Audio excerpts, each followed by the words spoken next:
welcome everybody to the April 2021 meeting of the COA Committee of Raleigh Historic Development Commission, the place where the rubber meets the road in historic preservation. I'll say this before I start going through the other preliminaries. We have a lot of people signed up to speak on several of the matters, and we have some matters that have been rescheduled a couple of times for the convenience of folks. I'm going to ask that as and when we get to your matter, that if there's more than one speaker, you keep your comments only to those necessary to make the points you need to make. And if those points have already been made by some previous speaker, I'd ask that you simply introduce yourself and indicate that you share the position of whoever went before you, whose position you share. That will help us. We have quite a stack of paper here, and we really want to be fair to everyone in this important work. So with that, let me say a few things preliminarily that I'm obliged to say every month until we can go back to having live meetings.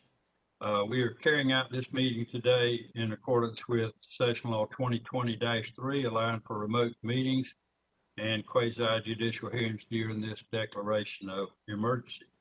Everybody on this agenda, every applicant was notified before being on the agenda that we would be carrying out this proceeding by electronic remote means. Every applicant has consented to this process, and we will, of course, double check that as we get going with each matter. Notice was provided to the applicants and the public in many ways, with signs on the property, with publication, and a variety of letters. In addition, everyone within 100 feet of each project was provided a letter which let them know also that this matter would be carried out by remote means. Any person desiring to speak was obliged to notify the city if they desired to speak and to return the written oath, and so that we would all know in advance who was going to be in attendance. And in addition, of course, notice was provided on the property, in the newspaper, and on the city's website. So anyone who wanted to speak was obliged to sign up in advance. I have a copy of the list of the persons who signed up, which is why I went through the comments about how on some of the matters we have a great number of speakers, and I'm concerned that the comments will be repetitive. We will administer the oath to the persons involved in each matter as we get to that matter, even though you were expected to submit your written oath at the time you requested to be listed as a potential speaker today. So with that, let's get to the matters at hand, and I would ask the staff to call the roll.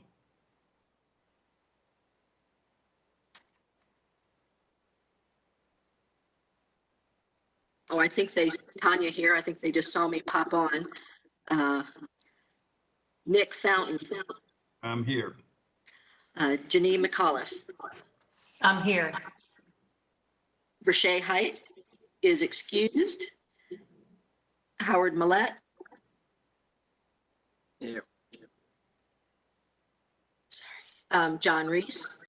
Now, folks, we have several matters that are listed on the agenda as summary proceedings.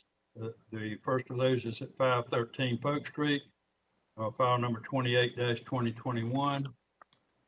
704 Northeast Street, file 35-2021. 116 North Bloodworth, file 37-2021. And 419 North Person Street, which is file 38-2021. Each of those is set forth as a summary proceeding, and which means that we are prepared to proceed based on staff's recommendations, unless somebody on the committee or otherwise believes that this should be a full-blown hearing. Is there anyone who on the committee who wishes to move any of these matters to a plenary hearing rather than proceeding as a summary hearing? Seeing none, has there been any request Tanya, from anyone else to move any of these matters? I hear silence. I assume that means no. No, there have not. All right. And with that said, then I will entertain a motion to approve this agenda with the summary items. And thank you for that. Janine moves to, and John Reed seconds the motion to approve this agenda. Any discussion? All in favor, raise your right hand. Thank you, everybody. That carries unanimously. I vote aye as well. And secondly, I would entertain the same motion to approve the minutes of the March 25, 21 meeting. You should have had that and an opportunity to review it. And Janine moves to approve that. Travis Bailey seconds the motion. Any discussion? All in favor signify by raising your right hand. Again, all hands went up, including mine. That motion carries.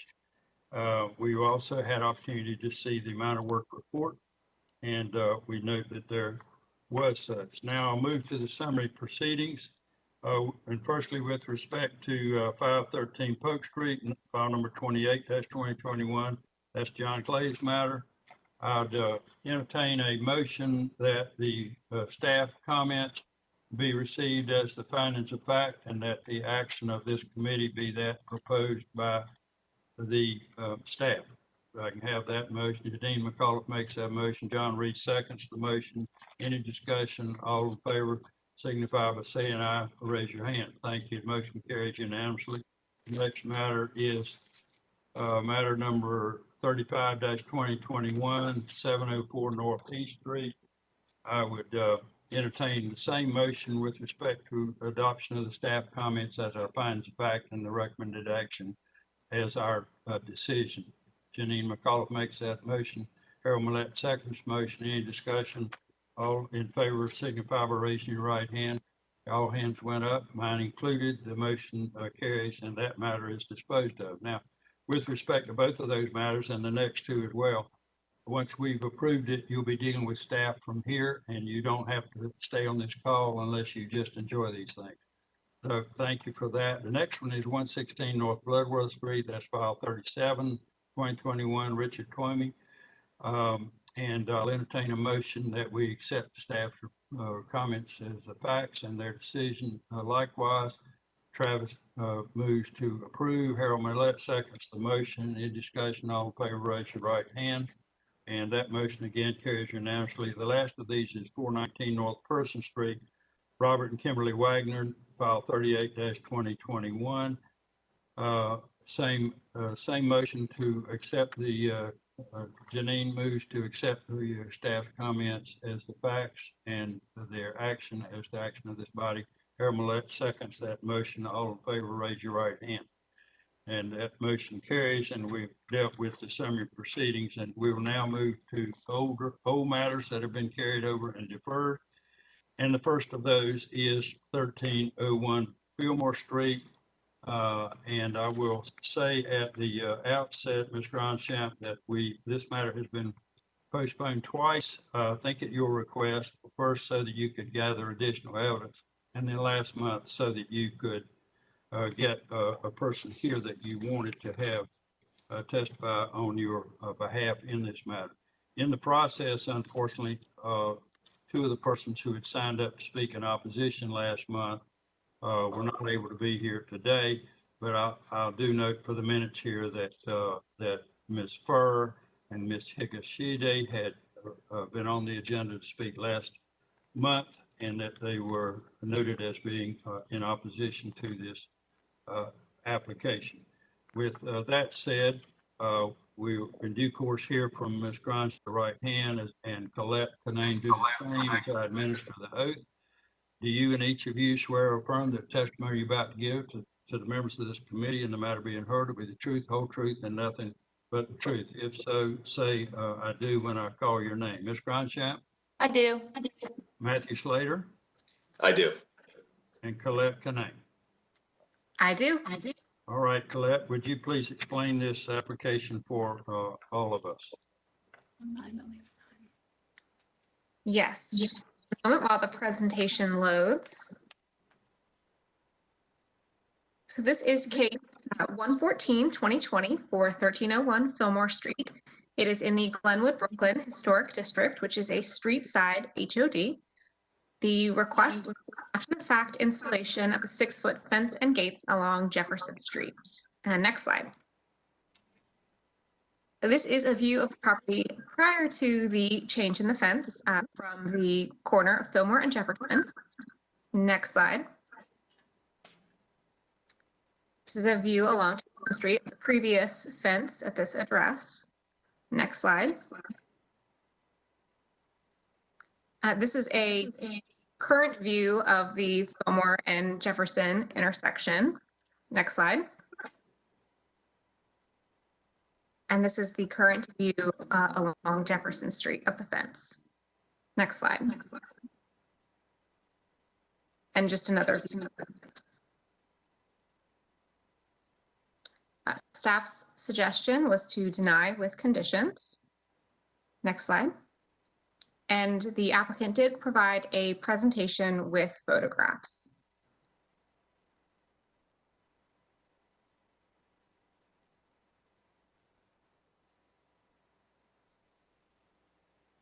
Just for the record, this is a street side HOD, and I would ask you to remind the members of the committee how the rules apply to a street side, and in particular where it is a corner lot. Was that directed at that? That would be directed at you, Colette. Okay, perfect. Thank you. So in the street side historic overlay district, when it comes to the front yard, anything between the front wall of the house and the right of way is regulated via the COA process. The process as it relates to a structure or primary structure is a little different. It's the first 50%. In this case, because the property is a corner, the front yard area is regulated on both street sides between the wall of the house and the street.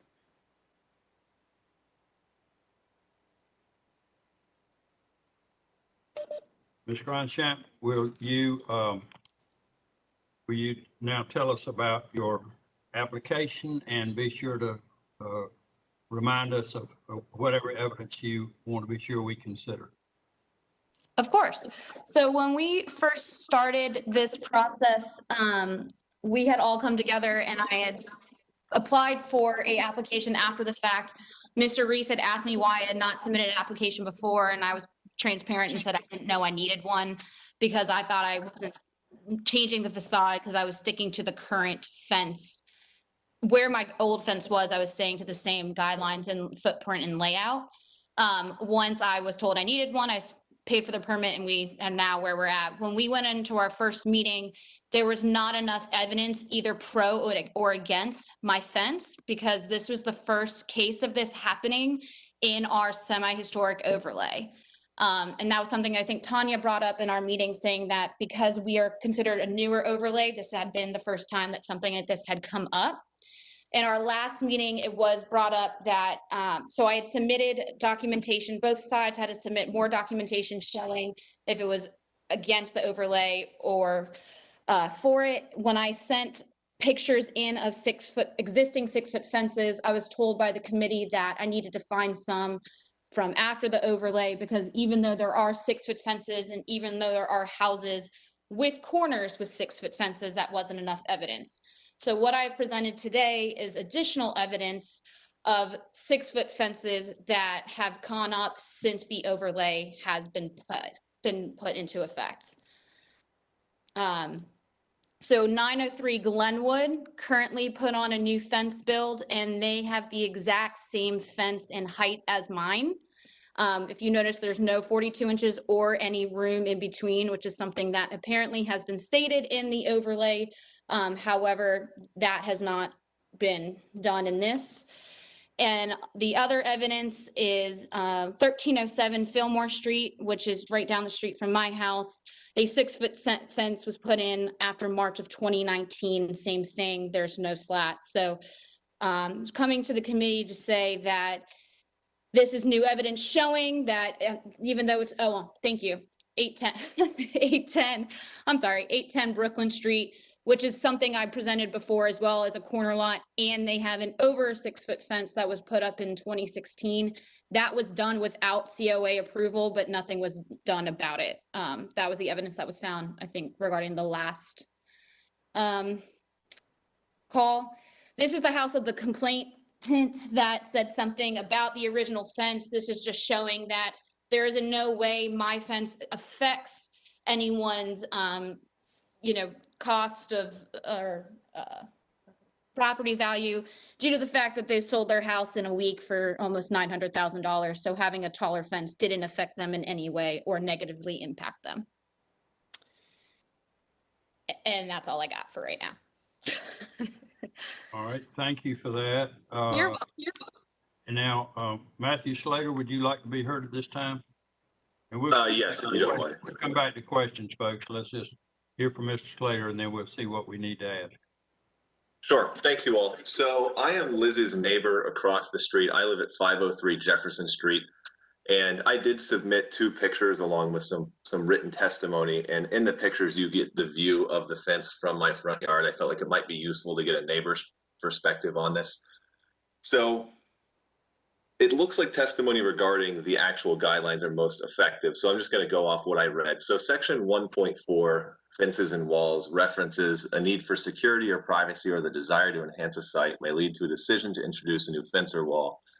Within the historic districts and landmarks, any proposed fence is reviewed with regard to compatibility of location, materials, design, pattern, scale, spacing, and color. And there's a couple other sections that reference sort of the historic character in quotes. And I guess one thing I just wanted to share with the committee, you might not be as familiar with this specific neighborhood, is that our neighborhood's character, when I really thought critically about it, is relatively eclectic. You know, if you look at Liz's house, catty corner to her, there's an extremely modern home that doesn't look like anything else in the neighborhood that was put up within the last 10 years. 4 doors down from Liz, there's just put up a new townhome development. I think one of those is with that 6-foot fence that Liz just showed, and that's visible from the street. And then 1 block away from Liz and from me, you have, a commercial building or 2, and one of them is 2 or 3 stories tall and painted completely black. All I'm trying to say is that I love the character of our neighborhood, but I don't believe that Liz's fence is outside of that established character. We do have a lot of 100-year-old and traditional homes, but I don't view her fence as breaking tradition. There's a bunch of 6-foot fences in our neighborhood, and I don't view it as out of place. It's not an eyesore to me. Sort of less officially from a property owner standpoint and a neighbor, I really appreciate this fence. I feel like it adds to my property value. I sit on my front porch and work with my dog all the time, and I appreciate having the additional properties, the sight lines being broken between Liz's backyard and my front porch. I have additional privacy. I appreciate the fact that I can be on the porch with my dog, and now she's not barking at Liz's dogs across the street. That sounds very petty, but I actually really enjoyed it. I like to work outside without my dog going nuts. And I really do feel like it has, increased my property value, just having that additional property and broken sight lines. So I think in my opinion, based on what I've read in section 1.4, fences and walls, about it needing to match the historic character, I know there are specific guidelines, but I just feel like it does match the character of the neighborhood. It's certainly not out of place to me. I've lived here 2.5 years. I've spoken to neighbors about it. I haven't spoken to a single neighbor that has an issue with it. Obviously one does, whomever raised this point, but I just wanted to share my thoughts, and that's it. Thank you for that. Are there questions from members of the committee to Ms. Grandchamp or Mr. Slater? John Reese? Is this fence directly on the line of the sidewalk, or is it set back a little bit from that sidewalk? Who are you asking? The applicant, please. It's a little set back. It is using the existing, we use the existing poles that were there from the previous fence. So when our new fence went on, we put it in the exact same spot as the pre-existing. I will say that it appeared to me to be virtually adjacent to the cement, old post or new post, but that was just my observation because I've now had a chance to ride by it 3 times. Are there questions? Janine, did you have your hand up? Thank you. This, I think would be more of a question for staff. Sorry about the noise. But it seems as though of the 7 fences, the new information presented to us with those pictures, from the comments, it seems as though 4 of the fences would not have required a COA because they were located outside of that 50% of our area of concern. One was identified as being constructed after district designation, and that one I want just clarity whether that was approved or not by COA. Colette, can you help us with that question? Do you know if the 903 Glenwood or 1307 Fillmore, either of those had a COA? This is Colette. I do not believe that any of the examples that were constructed after the designation had a COA. However, one of the examples would not have required one because it is set back behind the front wall of the house. And several of the other examples also, because they're set back behind that front wall, they would not have required a COA. Okay, thank you for that. Are there other questions from members of the committee? Anything else before we, I'm sorry, Travis, you're getting ready. Go ahead. I don't know if this would be to applicant or to staff, but is the fence located in any sort of right-of-way, public right-of-way? It is not. Thank you. All right, are there other questions before we close the public hearing on the matter John raised?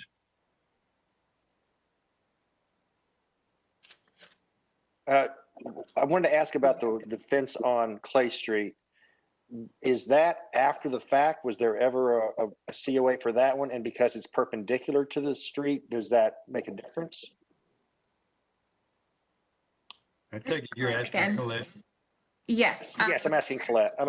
Thank you. So no, because even though it is perpendicular to the street, because it's on a corner and the front wall of the house, even though it's set back very far from the front wall of the house in the rear yard, it still would not have required a COA because it's in that zone where we're not reviewing things in the landscape. If it had been a structure or an accessory building, it would be a different conversation. Okay, Harold Millett. A question for the applicant. In your presentation, you showed the image. The original applicants or the people that said there was an issue with it have since sold their property and will be moving within the next probably couple weeks. I think they close at the end of this month. So the one person that had an issue in the neighborhood is no longer living in the neighborhood very soon. All right, thank you. Are there other questions from members of the committee? Any other comment from staff or applicant before we close the public hearing? Hearing none, I'm going to close the public hearing, turn to discussion internally. And what do you all think? We certainly had opposition in the previous meeting, maybe two. But at the end of the day, we don't judge these in general based on how many people show up. We judge these based on conformity to the guidelines as best we are able to apply our judgment. Janine, you have comments? Well, my comment is, I guess at this point, and this, like you said, this case has kind of come before us, but just not heard for several times. So we've been thinking about it. I guess I'm still concerned that this fence in its size and its lack of that the fact of the guidelines of fences, and I appreciate the fact that it seems as though maybe this district might be a little more eclectic, but I just don't see precedents that are proving that the 6 foot and the solid fence is conforming to the guidelines. All right, thank you for that. Are there comments from others? of you? Travis? I had more kind of a question and a comment is if this wasn't a corner lot, would we still be having this issue given the street side designation of the property? I don't, I think the answer is no, but I don't remember exactly where the fence turns and meets the house, but I think it's further toward the rear of the house, because if it weren't a corner lot, this would mostly be about someone's backyard. And we wouldn't be regulating that. And in fact, the reason the applicant has done this is to add privacy for the use of the backyard. But no, it's a corner lot, and no, it is hardly at all transparent. John It's Reese, any comment? Excuse me, Travis, you got another question or the comment? comment was more of even within the HOD that I'm in with the fencing that we're allowed to do here, I've got a 6-foot fence in my backyard in Boylan Heights, and I know the part that's closest to the street, like it has to be at 42 inches. But when I moved in here, I know I've discussed with staff before about, well, I've got 2 big dogs. They could jump that fence. If they start jumping it, what would I do? And it was my understanding something could still be worked out. So I would be leaning towards approval just because it seems like this might be a quirk in the fact that it's a street side district and it happens to be a corner lot. The applicant needs use of the backyard. All right, well, I hear you. Are there comments from the rest of you? John Reese. As you know, I live in this neighborhood. I'm not on that side of Glenwood. I take note of the applicant's support from the neighbor across the street, like Travis. I see that there could be a need for something like that, and in a kind of unpunned way, I'm on the fence on this one. I know that it's very clear that 1.4.11 basically would outlaw this fence if you were to just read it verbatim. I get that from a front yard standpoint. This is a very unique situation where it's on the corner, and it is not the same situation that I don't know how many times we would ever run over this scenario yet again. And I would almost wish that I could rewrite 1.4.11 to say that corners have a special condition that we could review. All right, I hear that. I will say that my thought is with it being this sort of solid fence and 6 feet tall, it sort of violates it both ways. And I am troubled about trying to work around it when there are 2 problems with the particular fence in question. So I'm not on the fence, but there's a reason why there are 5 of us, and we're trying to apply our collective judgment to the best of our ability. Harold, is there anything you want to say here? No, I mean, I agree. This is a unique kind of situation, but I think it goes against directly against the design guidelines. And I believe as a committee, that's kind of all we have to kind of hold the residents of these communities, responsible to the design. So I'm leaning towards the not approved side. Thank you for that. Any further discussion? Just one other point real quick is there are the guidelines I know about. I think they specifically relate to lighting, but it also relates to plantings and changes in the front yard for security reasons. And it's, again, we're dealing with a somewhat unique situation given it's a corner lot. The argument could also be made that the fence is necessary for security and use of the backyard. So it's balancing that out. I just wouldn't, from my perspective, if we vote against this, it does set precedent to make a corner lot less desirable in a historic district by basically making it impossible for them to have a fence tall enough to give privacy and keep pets in and keep people from being able to look into the backside of their house and their yard. It's a difficult decision. Well, they don't give us the easy ones. We gotta call them, and we're not gonna make everybody happy. That'll happen more than one time today. So we just have to deal with John Reese. I want to reiterate that with Travis in the fact that if this applicant had put up a chain link fence that was 42 inches tall, it would basically fit the criteria here, other than necessarily being historically character driven. But that same person could then come back with a 6-foot hedge at some point with enough space in between it for it to be 65 impervious, to be able to kind of screen that. What I'm trying to get at is that there are opportunities that would the alternatives to get this privacy and the screening may be less desirable than just allowing the 6-foot solid fence to exist. We can always cover that 6-foot fence in ivy if we want to kind of soften it to the street. But I think I go back with Travis's notion that security and the use of the backyard and the ability to be able to sell that property in a way that makes it desirable for you to use that backyard in the way you want to has some relevance and some merit. Okay, well. Am I allowed to say anything on this point, or did I just? No, at this point, we've closed the public hearing. And Okay. we're having a discussion internally about what we think about it. So I guess, John, my thought would be that we aren't here about a hedge. We're here about a solid fence that is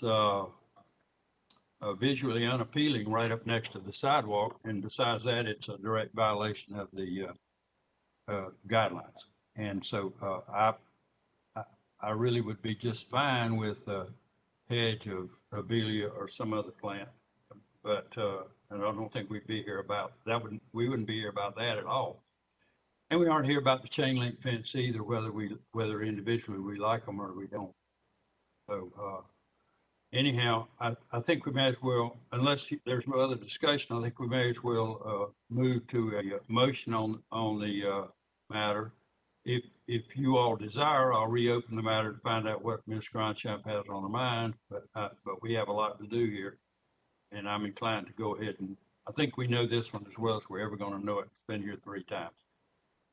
I'm going to ask Janine to make a motion, and let's see what happens. We could go one way or the other, but we've got to get a motion on the floor. And All right, you'll try one. Let's see if it gets a second, and we'll go from there. that sounds good. I move that based on the evidence that's been presented in the application and staff evaluation, and during the evidentiary hearing, the committee finds that the proposed work of installing a 6-foot fence and gates along Jefferson Street is incongruous according to guidelines 1.4.11 and following suggested facts 1 through 8. Okay, is there a second to Ms. McCullough's motion? In favor of the motion based with respect to the findings, raise your hand, please. All right, Harold and Janine vote aye, and I vote aye. All those opposed, Travis and John vote nay. And the motion carries. And Janine, will you make a follow-up motion? Yes, I move that a certificate of appropriateness be denied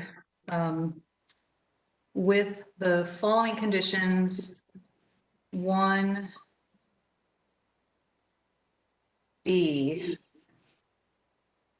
Oh, let me see here. Well, I think we mean to either remove it or replace it with something Right. that meets the guidelines. Right, so replacing with something that meets the guidelines.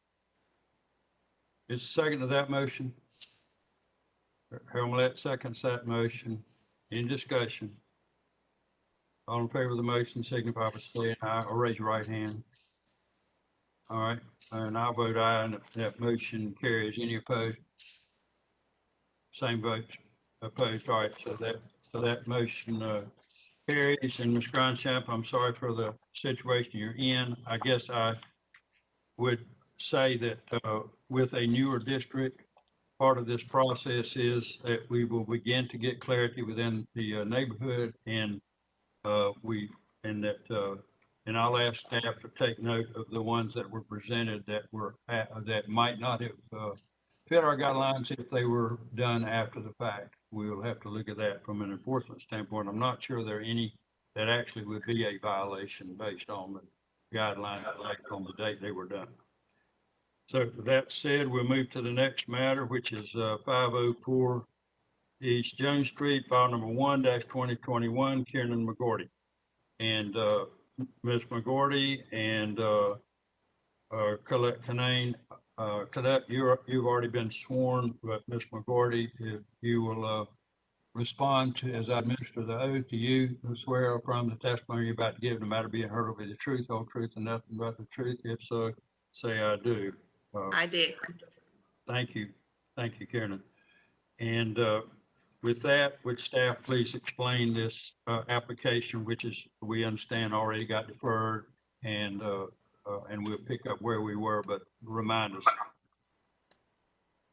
Yes, you heard this application last month. It's COA 0001-2021 for 504 East Jones Street. It is in the Oakwood Historic District. It is also a Raleigh Historic Landmark, the Cameron Maynard Gatling House. The request is to construct an accessory structure, alter driveway, construct walkway and patio, construct retaining wall, alter landscaping, and renew previous COA 1718 CA. Next slide. So you may be familiar, but as a refresher, this is a view of the front of the house from East Jones Street. Next slide. This is a view from Northeast Street looking at the driveway area. Next slide. This is a view just a bit further down from that driveway area looking at the rear of the house and the existing accessory structure, which was already approved to be removed. Next slide. This is in the neighbor's rear yard looking back at the house. Next slide. Another view of the shed that is to be removed and the rear of the house. Next slide. And another view showing you the rear yard area. Next slide. So new information provided, an updated written description and setback assessment and updated drawings. And suggestion remains the same as the last month to discuss the proposal in light of guideline 6.11. It is not appropriate to introduce a new garage or accessory building if doing so will detract from the overall historic character of the principal building and site. And guideline 1.3.8. In the residential historic districts, it is not appropriate to alter the residential character of the district by significantly reducing the proportion of the built area to open space on a given site through new construction, additions, or surface paving.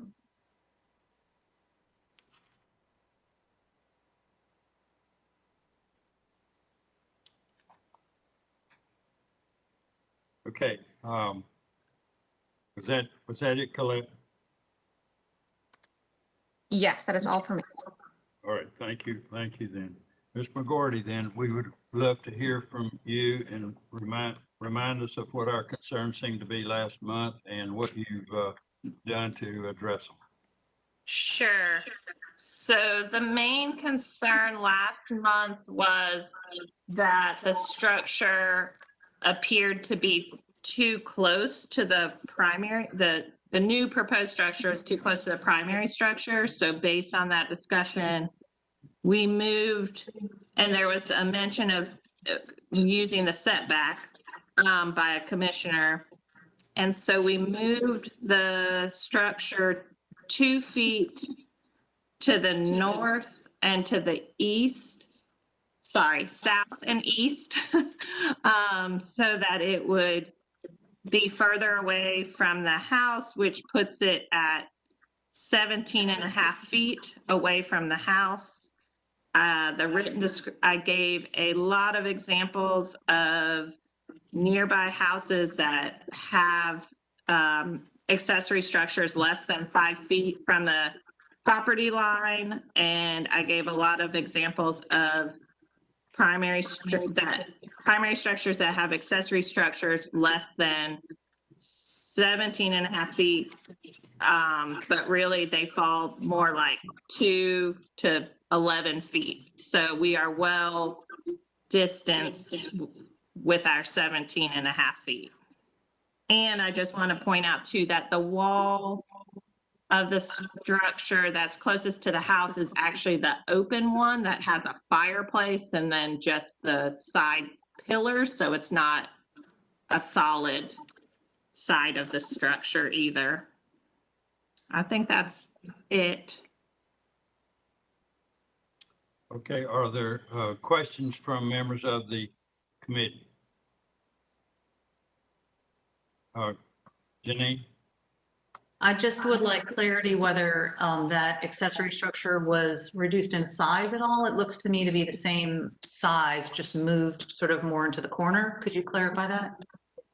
Sure, we did keep it the same size because that was important to us. We, at this point, at the size it is and the 2 feet back that it is, it actually makes the retaining wall that we proposed tie into a brick pillar on the other side of the yard that we felt would be a nice look.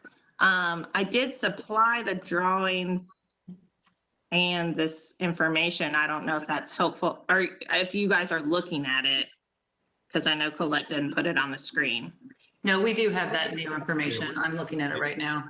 Okay. Yeah, we're looking at it. Further questions? Harold? Yes, in the addition, the covered porch area, you were saying just a refresher on the design, the face of the wall that has the fire pit, the chimney, you said that's open as well as the west and east sides of the structure. Correct. Am I looking at this right?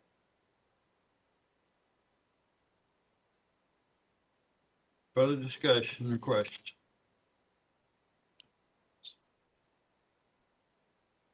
Okay. Anything else from members of the committee to the applicant or staff before we close the public hearing? Anything else? I'm not seeing anything else. If we have to, we'll reopen the hearing. But Can I say one last thing? In the original application, we provided a lot of examples of accessory structures that were large in the district. So I didn't resupply that information, but it is in our original explanation. okay, yes, thank you for that. I do remember making the comment, I think myself, that if an outbuilding that looks like a single car garage with a shed on the side would probably work out to be a little smaller than this, whether your movement takes care of that concern remains to be seen. Are there other comments before we close the public hearing? Anything y'all want to add? Anything else from staff? Colette? Nothing further for me. All right, thank you. Then I'll close the public hearing. We'll turn to discussion internally. So what we have here is a movement of the structure further in, as Janine said, further into the corner to give it a little more distance from the house. The chimney now rides just about on that retaining wall. And so that's what we got. Comment, Janine.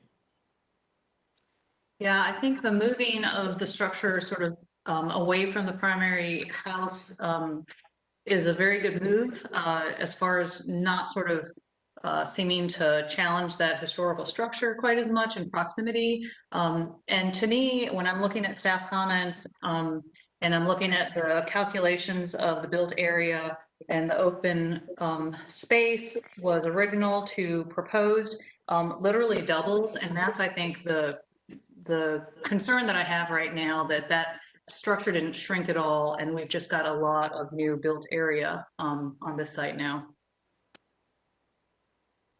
Further discussion, comments from the rest of you? John Reese? You're muted. Yeah, I agree with Janine.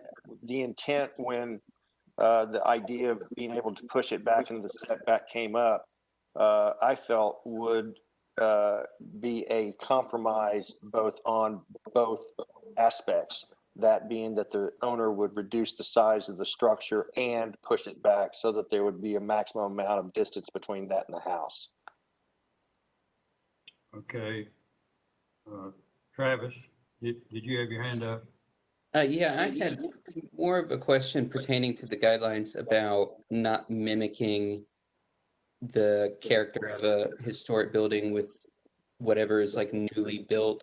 I know that pertains to additions on the primary structure. Would that also apply to an accessory structure? That's more of a question for staff. Well, we'll find out then. Without objection, we'll reopen the public hearing and we'll direct that question to Colette Canang. Travis, would you mind repeating the first part of your question? Sure. So I know the guidelines when it comes to, for example, adding an addition onto a historic structure says to ensure that we can clearly differentiate between the new and the old. Would that guideline also apply to an accessory structure that is adjacent to a historic building?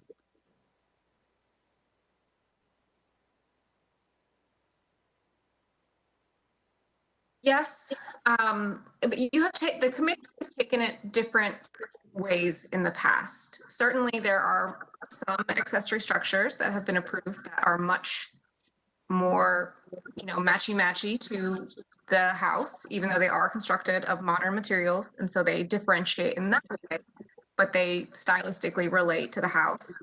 But there are also other accessory structures that have been constructed that are much more modern in appearance. And historically, it would have been the same. Some accessory structures were constructed to, match the house identically to, keep the style.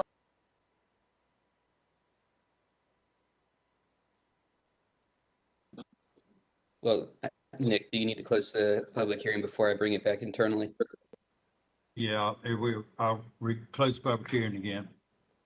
So given that guideline and how we could interpret it, even with the proximity to the structure, and I know build area is also a concern, but if we added something into the motion to ensure that the structure was able to be clearly, whatever materials they use is not like a part of the original historic structure, would that make anybody more comfortable with approving this? I don't know. What do the rest of you think? John Reese?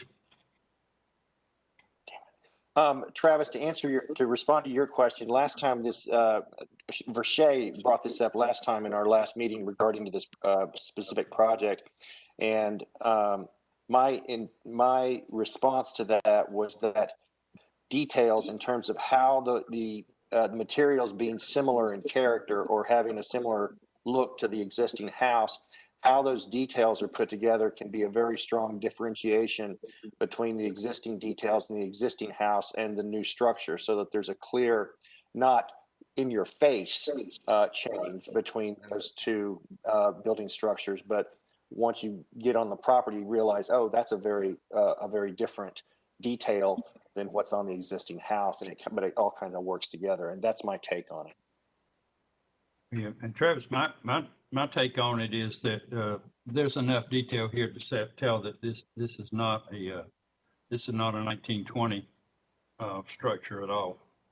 That would be my reaction, that it's adequately distinct, and I'm not inclined to insist that the applicant make it less aesthetically pleasing. I think the tourists can tell the difference. But that's my reaction. Janine, your comment?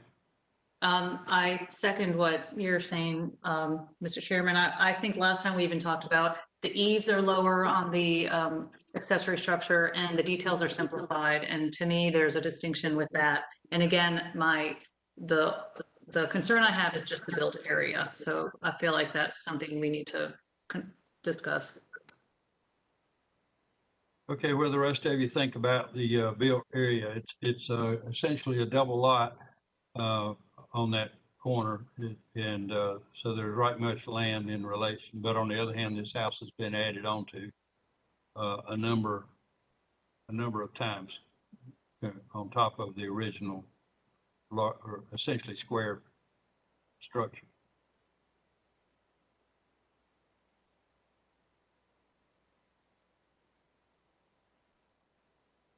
Harold?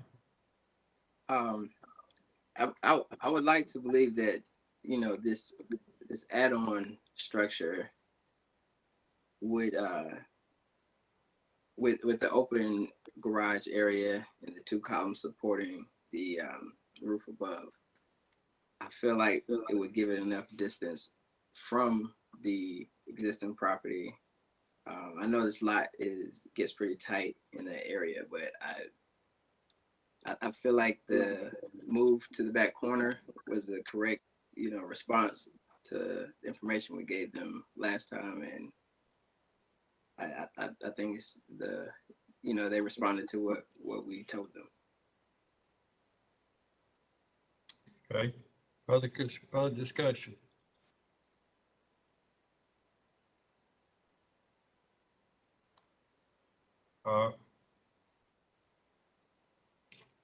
Do you all think if you move the columns that are at the corners back 3 feet, leaving an overhang, but otherwise don't move the structure, that it really would matter? Probably not. Okay, John Reese. I think what they've done when they've pushed it back and then aligned it with that drive, it makes a lot of sense for that column point to be along with that. But again, I go back to kind of quid pro quo. We give them 3 feet, they give us something to kind of keep it as small as possible without necessarily just taking advantage of what we could possibly allow them to do. All right. I don't know that we're in the horse trading business. We're in the guideline applying business, but let's see how the discussion goes. I understand the concern. I understand there was concern all along with separating from the house, and also the amount, the size of the structure and the amount of open space. Discussion from the rest of you.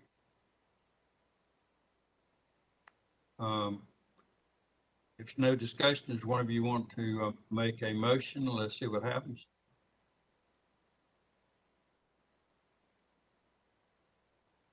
All right, Janine. I will. All right. Sorry, let me get my documents. All right. I move that based on the evidence that's been presented in the application and staff evaluation and during the evidentiary hearing, that the committee finds that the proposed work for constructing an accessory structure is not incongruous in concept according to guidelines 1.3.1, 0.7, 0.8, 1.6.6, 0.7, 0.8, 1.6.10. However, the let's see, I want to get the one I want here. I would like to say that the built area is incongruous. The mass and proportion. Does that mean that you're trying to say the mass and proportion is in Congress? That's correct. The highlighted words in. Yes, yes, okay, the mass and proportion, okay, is in Congress according to guidelines 1.3.8, 1.6.11, and the following suggested facts 1 through 8. And that altering a driveway, constructing a walkway and patio, constructing a retaining wall, and altering landscape. I might need to back that up, because I think that B is where I want to say we're incongruous, but the structure itself and its siting and proportions, I wanted to say is congruous. Can I back up? Yeah, we're with you. Okay. Keep going. Okay, so then altering a driveway, constructing a walkway and patio, constructing a retaining wall, and altering landscape are not incongruous in concept according to 1.3.1, 0.2, 0.3, 0.7, 0.8, 0.9, 0.11, 1.4.8, 1.5.1, 0.5.6. However, the size of the proposed patio and change in the built area percentage is incongruous according to guidelines 1.3.8 and the following suggested facts 1 through 13. All right. Is there a second to that motion? John Reed seconds the motion. Is there discussion on the motion? The rest of you. Anything, Travis, Harold? Well, I can't vote with you guys all the time. I think this time I'm going to not be with you. I'm thinking that because of the size of the lot and the like, that I'm not troubled with it, and particularly since it's as open as it is. I understand it's hardscape on the land, but considering how open it is, I'm not troubled to the extent that you all are. But that's why we have 5 of us. Is there other discussion, comment? No, just that I echo your concern or your non-concern. All right. Any discussion? All right, I'm going to call for a vote on the motion then. All in favor of the motion to find this built area incongruous, signify by raising your hand. All right, that's 2. All those opposed to that motion, raise your hand. All right, the motion fails. And is there another motion? Harold, do you want to try this motion? Yes, I'll give it a shot. Okay. I move that based on the information contained in the application and staff's evaluation, constructing an accessory structure is not incongruous in concept according to guidelines 1.3.1, 0.7, 0.8, 1.6.6, 0.7, 0.8, 0.10. However, the mass proportion is not incongruous in concept according to guidelines 1.3.8, 1.6.11, and the following suggested facts 1 through 8. Did I get that part right? That part said good. Keep going.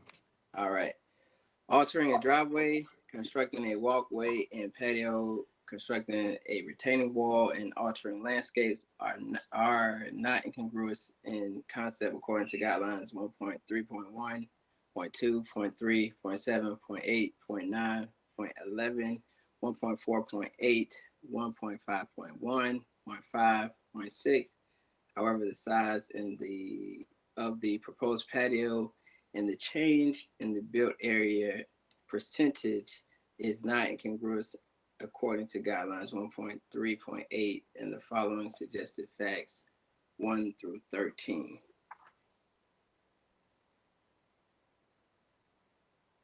Second to that motion. Okay, Travis seconds the.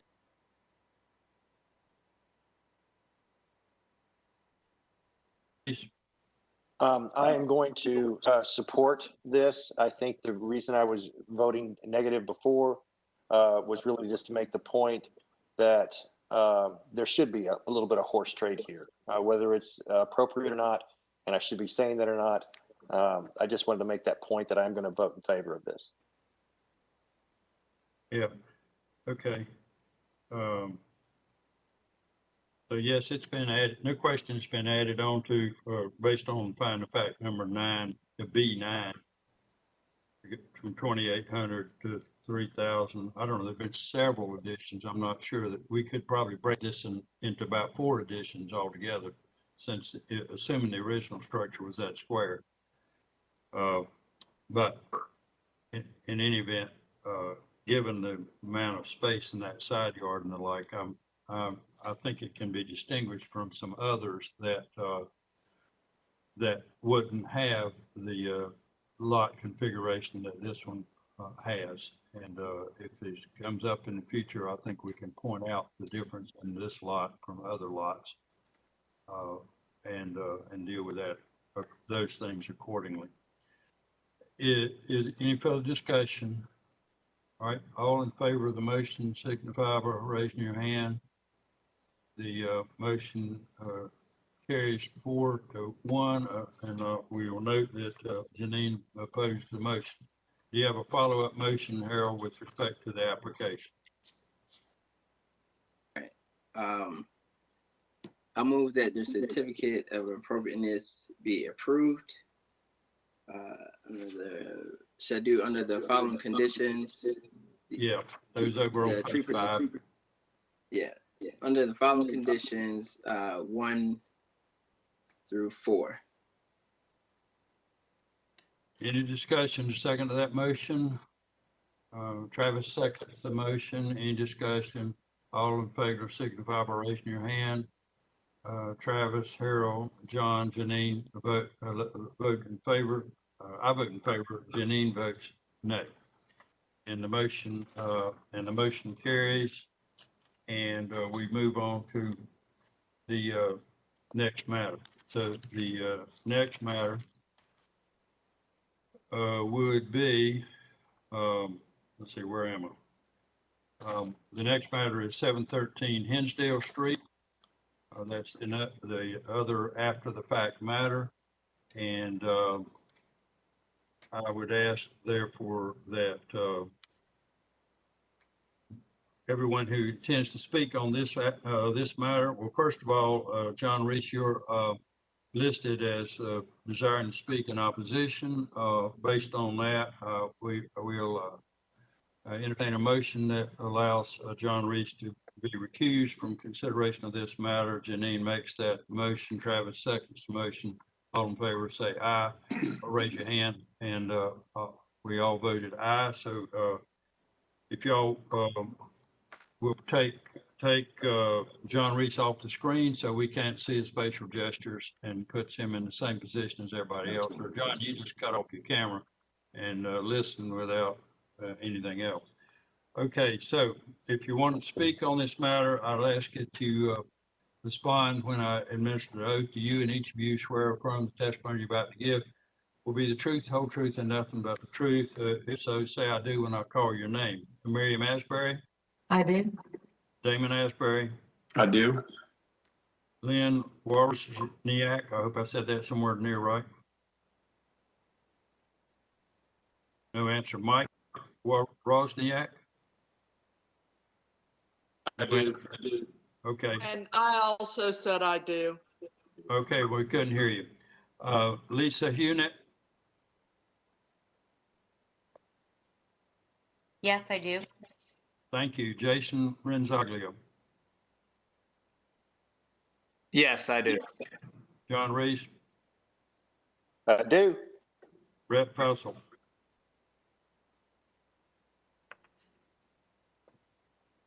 Yes, I do. All right, thank you for that. Now, if will staff explain the application, please?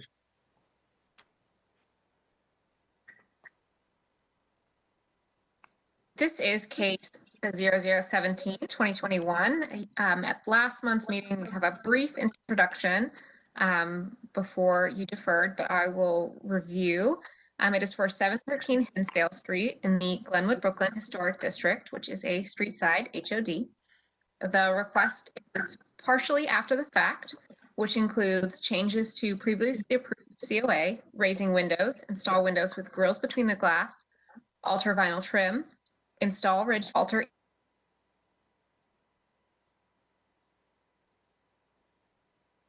textured fiber cement siding, install gutters and downspouts, install vinyl soffits. In addition, remove shed, replace shutters, and remove storm door. A not after the fact option is to replace the fence. Next slide. This is a view of the house from Hinsdale Street. Next slide. This is a view of the east side of the house. Next slide. This is a view from Gaston Street on the west side of the house. Next slide. And this is the rear corner of the west side of the house here off of Gaston still. Next slide. And this is a view looking towards the rear of the house in the rear yard. Next slide. And this is, I believe, the proposed fence location and the rear of the house. Next slide. So staff's suggestion is to discuss the following. If wholesale removal of the vinyl siding on the house constitutes a change requiring COA and the possible alteration of the vinyl siding and trim, the alteration to the eave,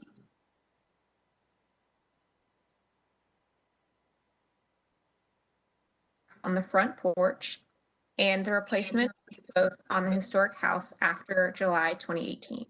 Next slide. New information was provided by the applicant, and that was a presentation with additional information.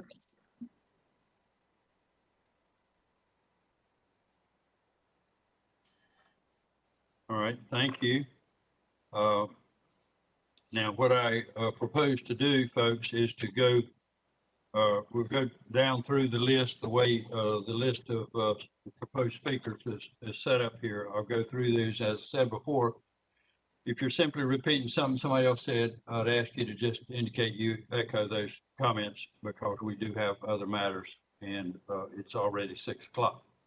So with that, but I do think we want to hear in detail from the applicant. So Mr. Asbury, if I recall correctly, your wife indicated last month that you needed to be here to carry the ball. So despite the fact that her name is listed first, I think I'll call on you first to explain to us how all this got ahead of the process and explain your project generally, and then I'll come back to Miriam if needed or if desired. Okay. My name is Damon Asbury, and I currently hold an unlimited general contractor's license and have for over 20 years. My wife and I bought this house in 2013, which at that time was not in a historical district. We decided to build an addition on our property so that we could move into it and make it our primary residence, and we'll be moving in a couple of months. While in construction, we were met with several obstacles, including the COVID virus, budget overruns to repair unforeseen items. However, we do believe that the result is beautiful and have received many compliments from neighbors, and they've thanked us for beautifying the property in the neighborhood. At this point, instead of me taking the next 45 minutes illuminating the committee to several of the conditions of the house, of the complete loss of structure integrity, I'll keep my explanations and comments specifically to your questions, which I'm happy to address all of them. I'd also like to comment on some of the presentations that were available online. 2 of them make numerous references to the board's decision for 709 Hinsdale. And I can't help but wonder if their issues are less about 713 Hinsdale and more about the board's decision on 709's own COA. Therefore, I'd ask that the committee limit this portion of the discussion to our property alone. Any other discussions or questions on our approved plans and how it impacted or will impact their project should solely be between them and the committee, not our project. Let me respond to that, Mr. Asbury. Sure. First of all, we make these decisions based on the application and on conformity to the guidelines. In that process, yes, people do bring up other structures.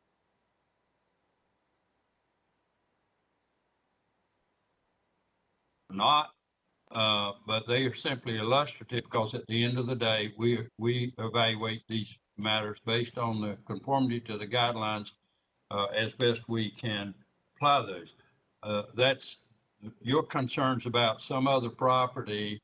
I think that just goes to the weight of that type of evidence and we may not give much weight to those comments or we might give some weight to those comments, but I'm not inclined to conclude that those were entirely out of order to the point that we wouldn't consider those. We'll consider it and we'll decide what ought to get weight and what should not. But you expressed your concern and we hear that. So how about you go ahead? I would particularly like for you to go ahead with and respond to, since we usually make our motions based on the staff report and then we modify various parts of it, I'd like to hear what your thoughts are with respect to the various concerns and comments and proposed findings of the staff. Okay. So do you want to address the item first and then we'll respond one by one? No, you just go ahead and make your presentation. We got a lot of other people to hear, but yours, in my view, because it's your project, is of extreme interest to me. I really want to hear what you all got to say on each piece. This is Miriam and Damon. You did provide a presentation. Would you like that to be on screen or as you go through your comments? That would be great. I think that would be very helpful. Okay, one moment and we'll get that pulled up. Yeah, I think that's a good idea. Let's see what your evidence is.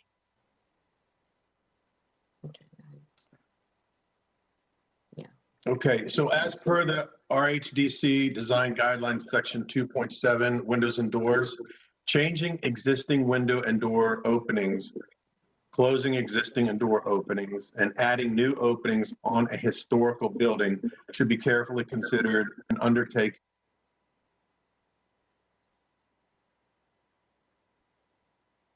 with the construction of the whole project in its entirety. The floor was in severe distress. Complete structural integrity had been lost. So as we move forward with mainly the floor, realizing that we had to gain back approximately 18 inches in height in order to achieve a level floor. Upon demoing the floor, significant amounts of existing floor was determined to have damage due to rot, termite damage, and foundation damage due to poor or lack of foundation support. These factors resulted in complete failure of the floor system. It was inadequate to support the new load and to meet the North Carolina residential building codes as per our engineer's report that we supplied to you guys. So consequently, as a result, new foundation piers, wood girders, and wood floor joists, framing, and subfloors was installed throughout the majority of the back of the existing of the house and continuing on into the new addition. Like I said, there was approximately 18 inches difference in the floor height from the existing house to the midpoint of the existing house, which is the picture that you see right there. That's a main girder. That's the old girder, right? That's the old girder supported by nothing but rocks, no mortar, nothing to bond them together. The windows were placed direct, as we installed the new windows, the windows were placed directly underneath the header that carries the load for the new truss system in order to achieve as much distance from the finished floor to the bottom of the stool of the window in order to meet code. If the top of the windows of the approved window sizes had been set to match the top of the existing windows in the living room and the bedroom, this would have created a condition where the measurements from the bottom of the new windows to the new floor system would have been approximately 13 inches. Thus, the windows were ultimately raised to avoid conflict with the building code requirements, which is not less than 24 inches from the finished floor. This was the compelling reason as to why the window height was altered. So, yeah, go ahead. No, you go ahead. Okay, the next slide shows how which is what I was talking about, the center of the house was collapsing, was dropping. This is the part that this was the biggest problem in raising the floor. Next slide. Next slide. Okay. I guess as everyone thought, the windows actually were not original openings. Originally, we had scoped the hardwoods as the finished floor, but to minimize the impact of the window height from the floor, we opted for vinyl flooring because that's a thinner material. So we tried to do everything in order to put the windows at a height that the city of Raleigh would accept, and be able to, in this case, be able to put a floor down that wouldn't be a problem with the city of Raleigh. But as you can see in the pictures, that framing is not new. That it's not original to the house, but it's also framing that I did not do. That's what we discovered when we pulled off the interior material on the wall.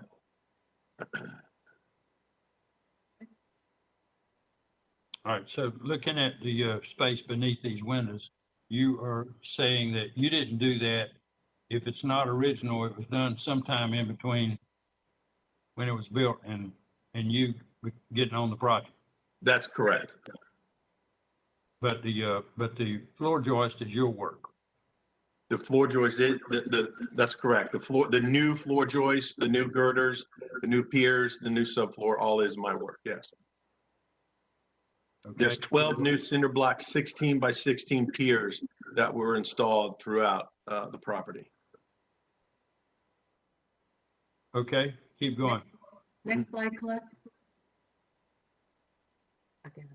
This is just, once again, that window is in a bathroom, and the framing around that is not mine. That's new, the new studs in the wall. The top plates is mine, but the studs around it, was there once we pulled off the interior wall.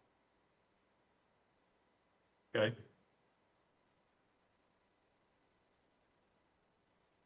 Okay. Next picture is just an illustration of another corner house that has differing windows at close to the eaves of the roof. All right, I'm interested in trying to understand this project, Mr. Asbury. Keep going. We may come back and look at what you have as examples of others, but okay, I want to understand your project and the various changes that you were facing. Sure. Okay, so did you want to ask specifically now about the windows, or do you want us to just go to the next item? I'd kind of like you to walk through it and we'll see what questions members of the committee have, because we'll be coming back to some of this after we hear from this number of people that want to be heard. But I think it'll help everyone to hear you guys walk through the project first. Okay, all right, so the fence, we just we show the new location of the fence. So we went back with the existing fence that was there, same style. The next issue was the exposed rafters on the front porch. We actually did left the exposed rafters thinking that it was more in line with what looked historical instead of having a finished piece on top of it. The next issue is the eaves and the trim.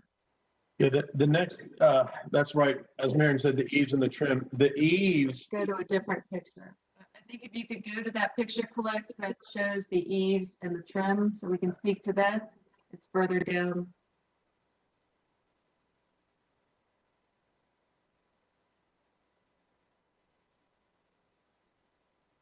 There there you you go. go. Okay, so the eaves, which I'm going to call water tables, because that's actually what they are. They do join the eaves as it moves on down towards the house. But I think the issue was that we had altered them, and this is an excellent picture stating that they're in the exact same location. The returns of the eaves / water tables is the exact dimension as they return to each other. The right one is now level, so there is I guess a little altering there because it had dropped significantly on the original. There was some crown behind the bent metal on the original, which didn't allow you to put gutters up. So with that kick out flashing that covers the crown, it just prohibits you putting a flat surface such as a gutter on it. So that was eliminated. And on both sides, they're in the exact. So I'm not really sure. The only thing I can think of is that crown that the neighbors or the committee has a problem with, and I'll be happy to address that more. But as far as height, location, distance, girth, size, all of it is exactly the same. The next item is okay. The next item is the exterior lights, and it's in the RHDC section 1.7 on lighting. It says if additional lighting is desired because of safety or security concerns, careful consideration should be given to where supplemental light is needed and in what quantity. We had tenants in there that informed us that they had trespassers actually come onto the front porch and destroy property, as well as sit on the front porch, sit in their chairs, turning over some pots and destroying some of the property. So they had asked for additional lighting for safety. So also when we noticed that when the siding was removed, that there was at some point in time lights on both sides. So we just added the additional lights. So there's now 2 lights on either side of the door for security measures. They are low light bulbs though, LED low light bulbs. And there's evidence of several other houses in Brooklyn, Glenwood, Brooklyn, that have a porch, a light on either side of the front door. The next item, I'm sorry, was there a question? Okay. The next item was ridge venting. So the ridge venting, from what I understood, was stated that it should be low profile, in which case it is. We did install the low profile ridge venting. It's the Benjamin. Okay. All right, the next item was on the vinyl siding. So originally this house was a 1-story vinyl side, 1-story frame house with vinyl siding and asphalt shingles. When we had originally put the plan together and went before the committee, we said that once demo started, if it was apparent that the original siding was in poor condition, we would just go back with the vinyl. And in fact, it was in very poor condition. And in fact, because there had been previous remodels on this house, there were large gaps that were actually missing the wood siding, but when there was previously a door or some other window there. So we just went back with the siding on the original house. And then of course the committee asked us to put smooth siding hardy on the addition with a delineating vertical board, which also has been done. And the siding that was put back up on the original house matches exactly the same siding that was there in dimension, detail, texture, and material. There was some questions on the trim of the windows. And we were told by the members of the committee to put a certain trim around the windows, which we did. Yeah, on the portion that was instructed to us to be hardy plank, it has a 5/4 board that wraps all the windows, as does it the electrical meter.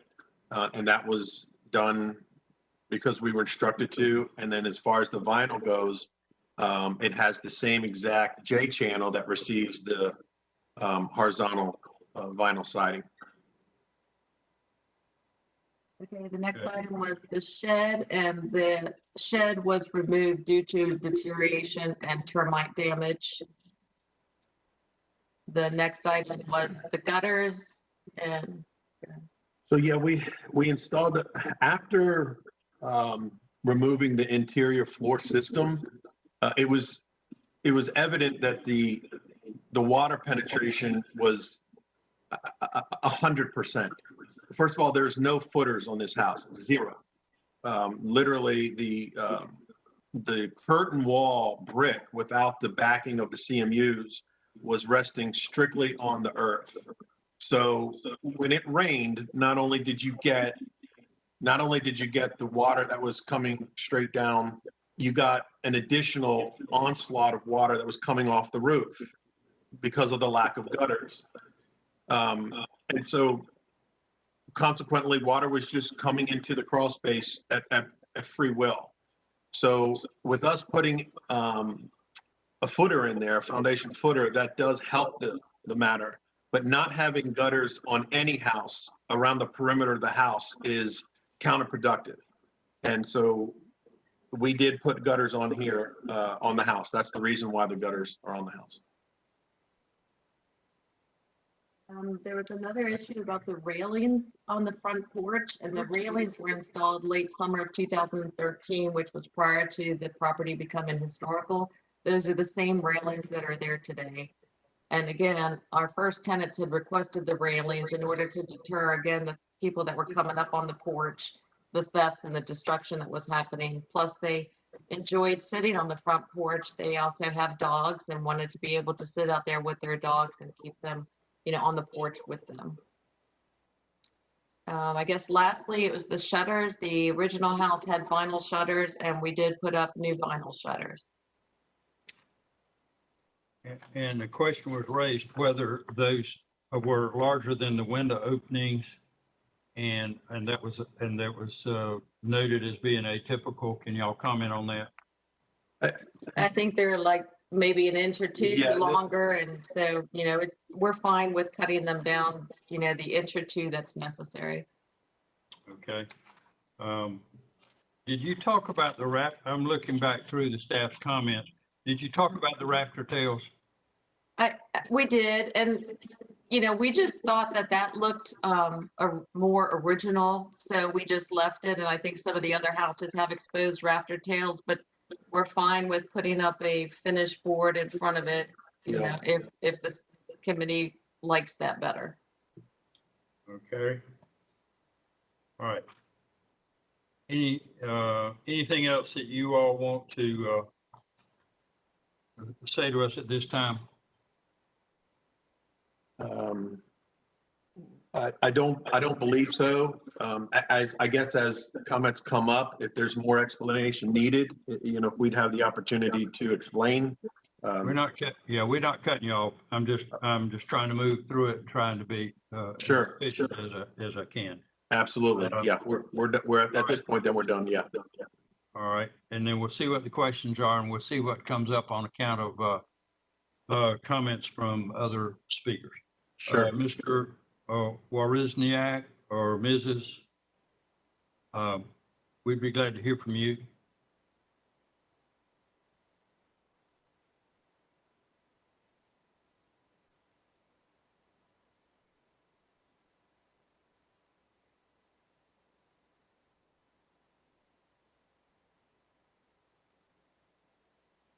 Don, are they muted or what's going on here? I've just been unmuted. Can you hear me okay now? Okay, yeah, please. Is this Mr. Worthless? Yeah. Yes, thank you for the opportunity to talk to you. My wife and I moved into 713 Hinsdale as tenants in April of 2013, just after the Asburys purchased it. While we intended to stay much longer, we ended up liking it downtown so much that we bought our own house in Mordecai and moved out in April of 2014. I'm here to testify to the conditions of the house in 2013, some of which may have influenced how the renovation was done, and I thought you'd appreciate hearing from someone else about those conditions. The house was clearly old and falling into disrepair, and while the Asburys had made it more hospitable, it needed work. The most notable things were the windows and the floors. The windows were drafty and provided a minimal barrier from the outside temperatures. The extremes of summer and winter were clearly felt inside the house. The floor was probably the worst thing. The floor was while the floor was unlevel throughout the house, it was really the worst right there in the middle of the house where the kitchen and a hallway that led into the bathroom and the back bedroom. We used to roll marbles down that, and they'd roll freely and pick up speed as they moved. It was just not a good thing. Lastly, I'd say that the other was not about structure, but it was about trespassers. We did ask for more security via lighting, and we also asked for the railing to be added because we did, frankly. Trespassers, we'd find them sitting on our front porch, smoking a cigarette and drinking a beer. And so we requested and received something to help us there. We did have the dogs, and again, we could put a gate up there and so we could sit comfortably on our porch. I don't really have anything else to add for you. We did that. We had a great time there. And sweetheart, do you have anything to add? Well, No, thank you. Thank you for that. just that, Yeah, we're finished. Thank you. All right, thank you. Ms. Hunett, Lisa Hunett. Yes, and it's Lisa Hewitt. I'm sorry. That's okay. I live at 712 Hinsdale Street, so just across the street, and have been a resident here since 1993. I've observed the redevelopment of several homes in the neighborhood since the HOD was passed, and I know by talking to those homeowners that they have had to jump through a lot of hoops to even have the minor of things approved. I assumed that since the owners of 713 Hinsdale Street were contractors, that they were well versed in city inspections and going through the rigors of an HOD compliance. I assumed they had a permit and received HOD approval to have different windows installed, to have modern gutters installed. But once the siding was taken off and I asked if they were going to try to keep the wood, they said yes, as much as possible. And I saw the condition of the wood and it looked good. I didn't see all of it.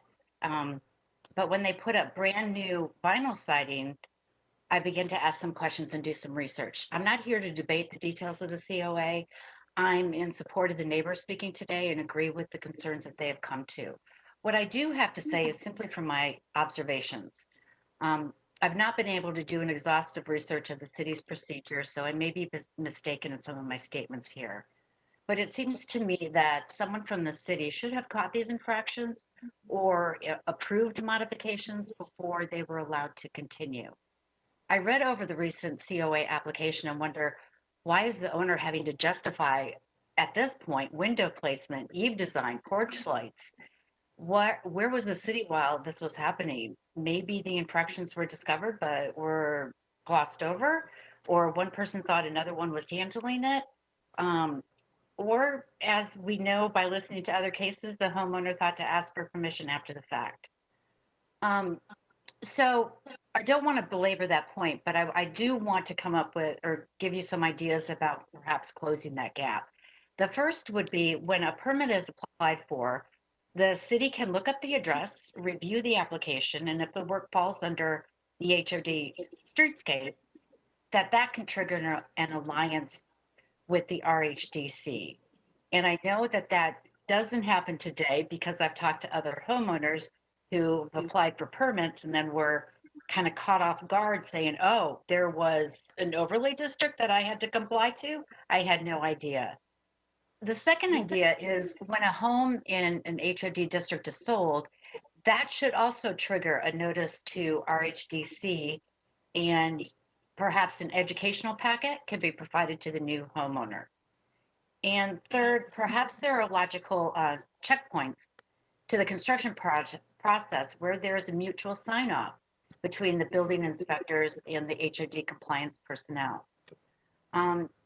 I have no ill will towards the owners of 713 Hinsdale Street, and I really welcome the improvements to the property. And I know about the sinking floors and the people that have been coming up to the porch because they come up to my porch too. They very well could have asked for a rezoning and upscaled this lot to several stories. I, for one, am happy that they chose not to, so that we can continue to have a unique and diverse neighborhood. And that's all I have to say tonight. Thank you for the opportunity to speak.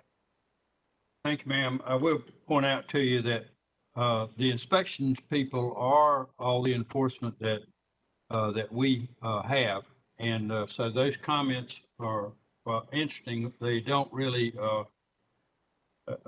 and some of that about trying to educate folk and that sort of thing, we're well aware of, and we're not disagreeing. But anyway, the system is what it is, and we have to try and make it work. Mr. Renzaglio? Hello, can you hear me? Yes, sir. Please proceed. Okay. Well, first and foremost, my husband Keith and I have no ill sentiment towards our neighbors at 713 Hinsdale Street. What's your address? My address is 709 Hinsdale Street, 2 doors down. Okay. I mean, the fact is that we probably share a lot of the same frustrations that come from building new construction in a historic neighborhood. And unfortunately, from our point of view, it does not appear like the RHDC is being very consistent at applying and enforcing their own rules. And my husband and I feel a little duped. Keith and I, we took 16 painstaking months from about September 2017 until January 2019, working with the RHDC on our house addition project at 709 Hinsdale.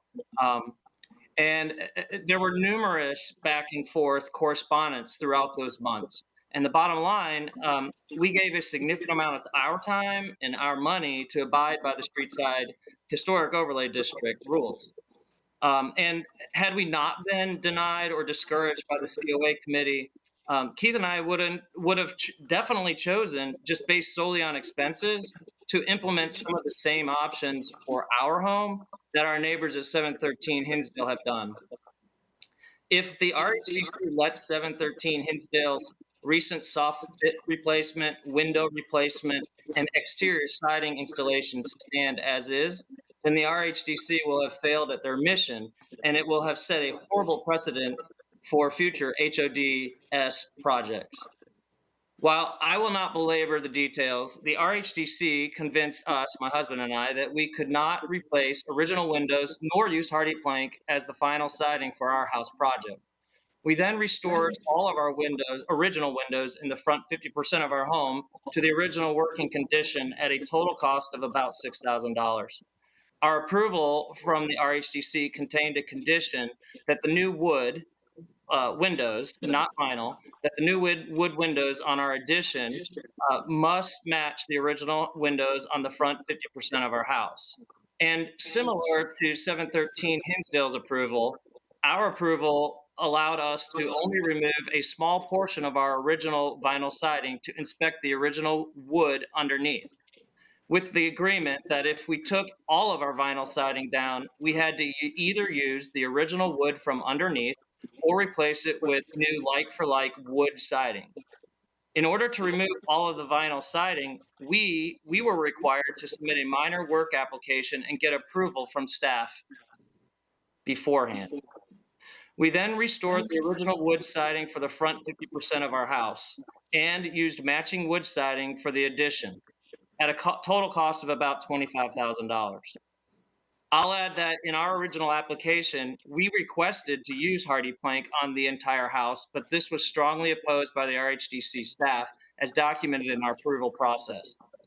And one other thing we'd like to point out to the committee is that 713 Hinsdale's certified record of the approved COA application states, quote, Mr. Dunn added that vinyl siding would not be approved, end quote. As we're sure everyone here knows, the cost difference between having to maintain old original wood windows versus new vinyl windows, and the cost difference between having to maintain cedar siding versus maintenance of hardy plank and or vinyl siding is dramatically different in the long haul. For example, Keith and I have already incurred an additional cost of $800 to repaint the rear exterior siding, cedar siding for maintenance on our home.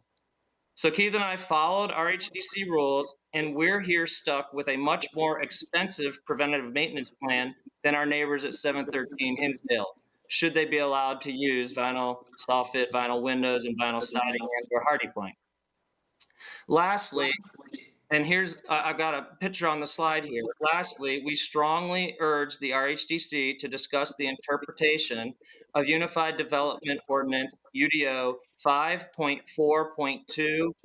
Capital B as in boy, .2, lowercase d as in dog, which states that the HODS rules shall apply to, quote, the first 50% of the depth of any existing principal building from the facade adjacent to a public right-of-way. 713 Hinsdale is a corner lot, so based on this rule, it's our understanding that the 50% line is measured from both streets.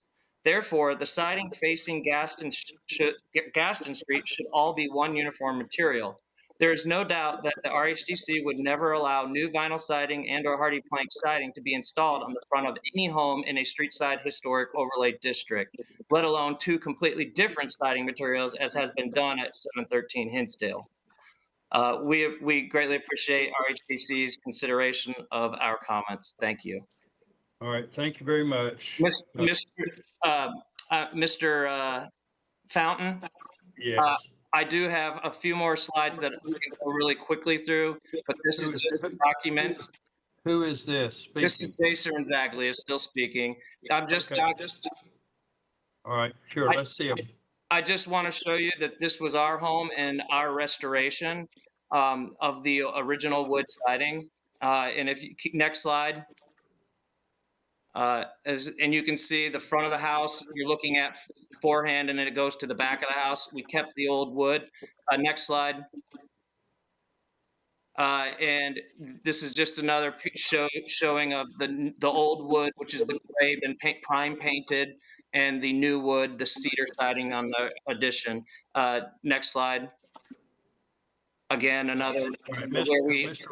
All right, Mr. Renzaglia, we get your point that you say you complied with the rules and the instructions and the requirements that this body imposed, and you believe that ought to happen to this application here. So, yes, sir, and I appreciate being heard at this public hearing, and I appreciate being able to speak, and thank you.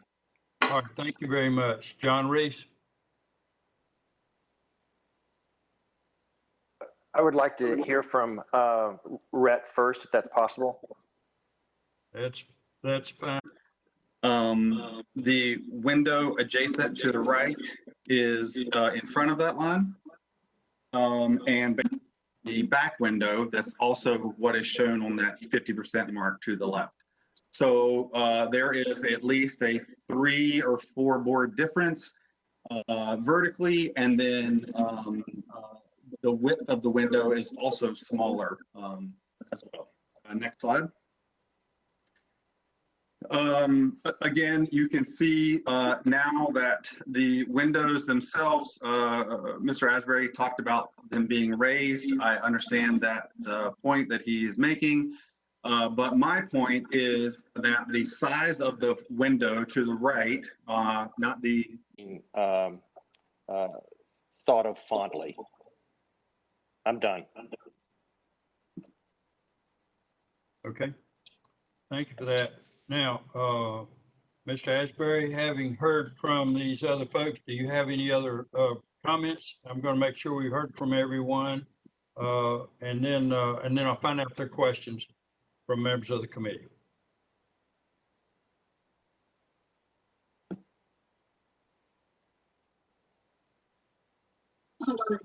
Hold on a second, Nick. I've become the sorry. host. Who am I supposed to be unmuting? Damon Asbury, I thought I'd let him comment on Okay. the various opponents, and then we'll go to questions. Okay, Okay? I will find them and do that for you. Okay. All right, so Mr. Asbury, do you have any comment on these various other speakers before we turn to questions from the committee? I do. Thank you for the opportunity to respond. And I'll start by saying, Miriam and I too feel the same way as far as the neighbors and the folks there. There's no ill feelings. There never has been. Quite honestly, I found it good to interact with the folks down there. So we share the same opinion. I'll move right into also sharing a lot of the same opinion of the issues that these folks are bringing up. We didn't want, as regarding, and I've made many notes, so I'll try and be fluid in my response here. I too wanted to have the siding be consistent on both sides, on both sides, Gaston and the other side. This was a requirement by the committee that we delineate between the old and the new by what is like a beauty band, which we installed. So that was against what I wanted, but following the instructions of the committee. The vinyl siding was original before we even started. So our understanding, our instructions was, as we removed the vinyl siding on the back side of the house, we would evaluate the condition of the wood siding, which was, I know everybody has their own opinions, but in my opinion, was not salvageable, wasn't in the condition to where we could. There were so many openings. There was a door that came in from Gaston. So evidently the front door used to be from the Gaston side. And that siding was patched. There was patches everywhere. I'm not saying that 709 didn't have their difficulties. I'm sure they did. And we, like they said, we all shared in the painstaking moves that it takes to be able to remodel a house like this. But in my opinion, it wasn't salvageable. So again, under the instructions of the committee, that decision would be made once we removed the vinyl siding. And as we moved towards the back, the side that faced red side, that wall had vinyl siding on it. So what's been removed, what you're seeing in that picture, originally had vinyl siding on it. So the original house that we purchased and when it went historic, it's described as a one-story vinyl house with asphalt shingles. 709 never had vinyl, it always had wood, and so maybe that's why its requirements were different. But 713 was a white vinyl house with asphalt shingles. The committee told us that we could have the choice of wood if we felt it was salvageable, or go back with the vinyl. We went back with the vinyl. We wanted to continue the vinyl onto the addition because of course that would look better, but the committee told us we couldn't do that and it had to be hardy plank, smooth siding hardy plank, which it is today. It's smooth sided hardy plank. Ms. Asbury, let me ask you, did along the way in this process, did you, since some of these things were left as conditions for staff to address, did you go back to staff and anywhere along the way before you making these various decisions on this? Yes, I sent an email to Colette on December 29th, specifically saying that we needed to discuss the siding. And it was because we had started the demo and obviously the wood siding was in very deteriorated. And it was never our intent to have to redo the whole house with wood. We were just going to go back with the vinyl, which we did. So absolutely we did. We didn't hear back, but I did send out, now it was in December 29th, which was on Christmas holidays. I'm sure people were off, but, so I do have that email, yes. Thank you, ma'am. One other thing is, and I'd like to make a note, because we were both there when, Lisa, she stated earlier in her testimony that we told her that we were going back with wood siding. That is incorrect. We never stated that we were going back with the wood siding. So maybe it was a misunderstanding on her part. One other thing is that the committee approved our plans for the window sizes. We did not change any window sizes. The windows that went in were the approved COA window sizes that were on our plans that we originally submitted and had a COA placard for. So there's another misunderstanding that we changed the window sizes. They were not changed. Okay. In addition to that, the matter of fact, the instructions, the statement of that being a twin window, originally it was going to be a twin window, but according to the committee, there had to be a 7-inch maul between the two windows, which is exactly what we have. And again, following the instructions of the committee. So I can appreciate the frustration and all from the neighbors, but much of this it goes against the way that I would do things as well. But we're following the instructions of the committee, and that just being another one. You know, the 7-inch maul between the two windows. I would like to offer this up. Number one, when we did reverse the we did reverse the siding because, and that's our fault. We will take our licks when we've made a mistake, and that was obviously a mistake. It was not supposed to be wood grain. But in the nature of hardy plank, if you know that, it's multiple layers of concrete. So the back is no different from the front. A sanding machine never touched that siding. And I would encourage anybody who wants to argue that to talk to me, because that is indeed not the case. What's that? An electrical meter does, Mr. Reese is correct. The made feed for the 200 amps going through the house is going through that siding. And we did cut around it. That's correct. But we have trimmed, much like the windows. There is smooth, hardy trim around that meter base. You cannot see that wood grain siding anymore. It's trimmed exactly the same as the windows. So that's right. The picture that is presented is old, and just not, is a little bit of I don't know, it hurts a little bit. But I would, as far as what we've been tagged with, as far as the way we're treating that building, again, I would encourage people to come inside and look around. And the last thing I want to state is with the city of Raleigh, and I'd love for someone to follow me up on this. But if they look at the inspections on that property, not one inspection failed. Not one. Building, electrical, mechanical, and plumbing, not one failed. So I do take offense a little bit of that. And if we were doing poor and lacking of integrity work, it would show by the state of North Carolina. All right, thank you for your comment.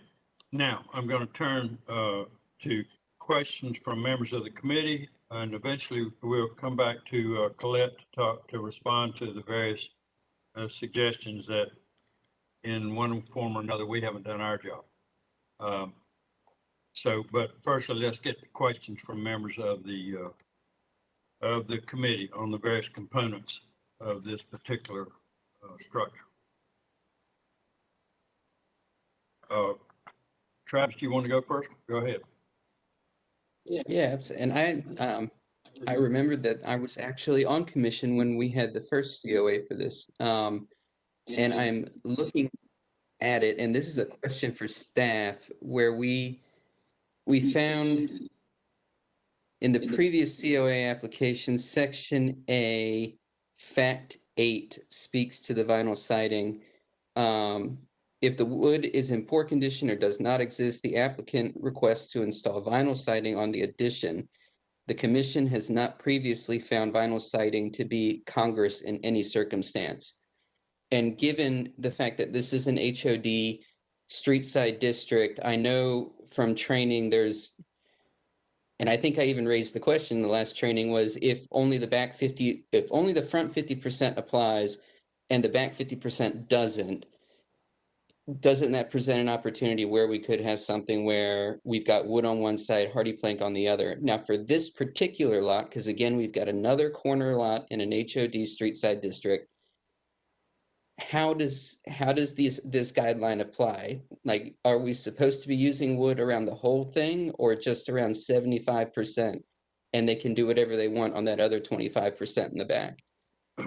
Well, my answer, Travis, is that it's like the one diagram we saw where there were 4 quadrants, and three out of 4 quadrants are regulated because this is a corner lot, and then that left rear corner or southeast corner would be outside our jurisdiction, which of course then brings you around to the question of that window, which is either in both in and out of the regulated area on the east side of the particular structure.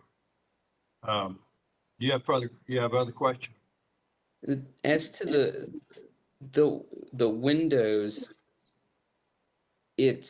I remember during the previous COA that there was a window that was pretty much right there on that 50% line. How did we interpret regulating that twin window? I'll let staff remind us of how we handled that window on the 50% line on the east side of that house. Sure. You did have a discussion about that window and the addition of a twin second window there. Mr. Asbury mentioned that part of your discussion, you did require a mull be placed in between the existing window and the new second window. However, you also did add a condition that the original window opening not be altered of the existing window. So you allow a window to be added with a mull. However, the existing window opening was not to be altered. All right, thank you for that. Janine McCall, if you got questions. Through the condition process, this is a note from staff in their report. Staff approved the installation of a wood simulated divided light window, which is not what we have. And also that I just was wanting to hear from the applicant as far as sort of where we landed with a window that was not approved, and also understanding that code would require that distance off the floor. I understand what that code is doing, but you can put it closer to the floor and just it secure.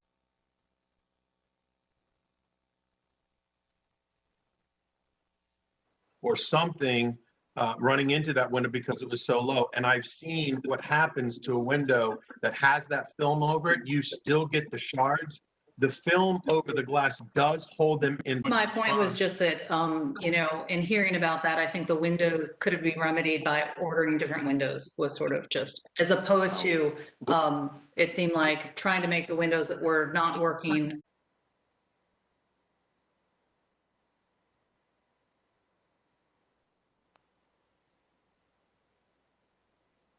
Anything else? I have one more thing, and I don't know if it's easy, Colette, to pull up that first picture with the original piers from the house, what we were dealing with. And that's why we had to have the engineer come out.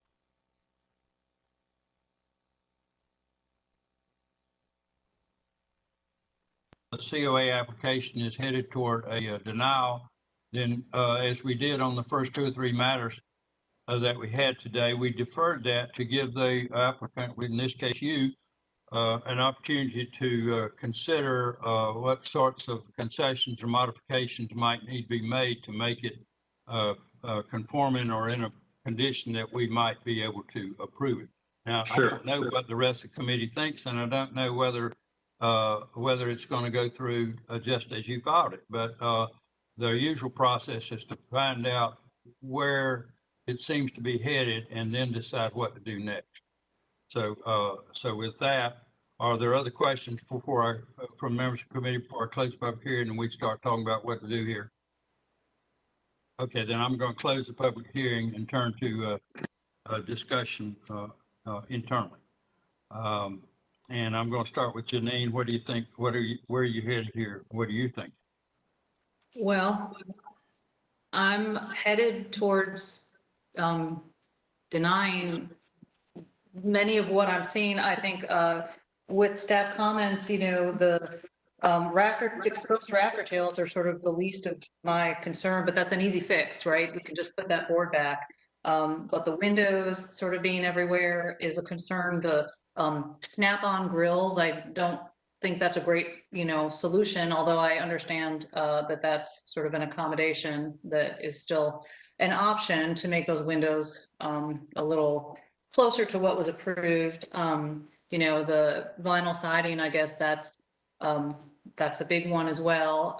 And then I don't love the rebuilding of those eaves and how that those details, those really beautiful historic details changed completely with kind of the new eave of the back being raised to kind of be consistent with that. So, and I don't know what, honestly, I know we're not here to, I guess we're not here really to kind of fix and find those solutions, but I don't know what the solution is to remedy that either, so.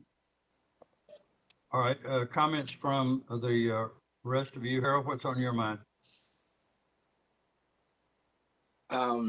Yeah, the windows are a big thing, and I know you know, a hot item with this application, but I just keep you know, going back to the image of the foundation and how it was you know, the compelling reason for why the windows were altered. But I do agree with Janine in the fact that they do need to be aligned and you know, look consistent throughout the home. I mean, we received a lot of information with this application. The eaves, the shed, I'm okay with. The siding, I am on the fence to you know, the solution. I don't know if there was for the siding that I'm So this is case install gutter. Next slide.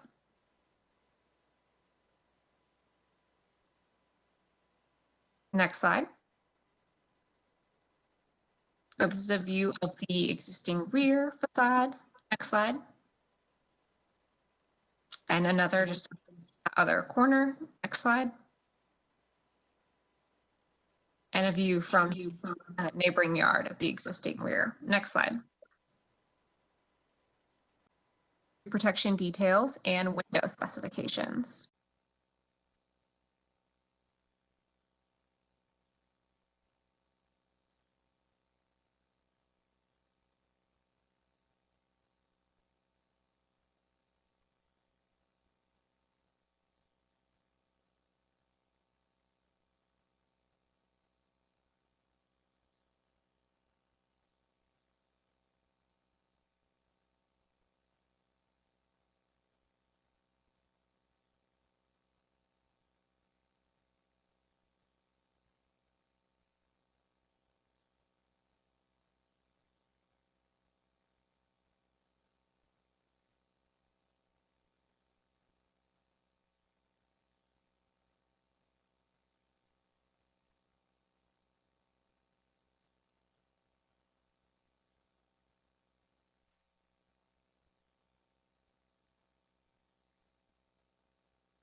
predate the district.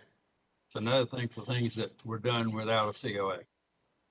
And there's another, and then is there something that we have approved aside from this one with the medical that we've been talking about? This is Colette. So, yes, the examples that were provided, we believe predate the designation of the district. So none of the examples provided were constructed without a COA after the designation of the district, to our knowledge.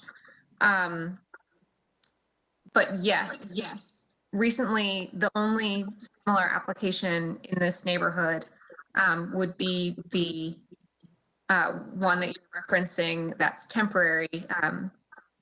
Okay. But that was All a right, thank you. separate accessory structure. Right. What about the Okay. garage, Colette? There's no breezeway there. That one was done under a COA.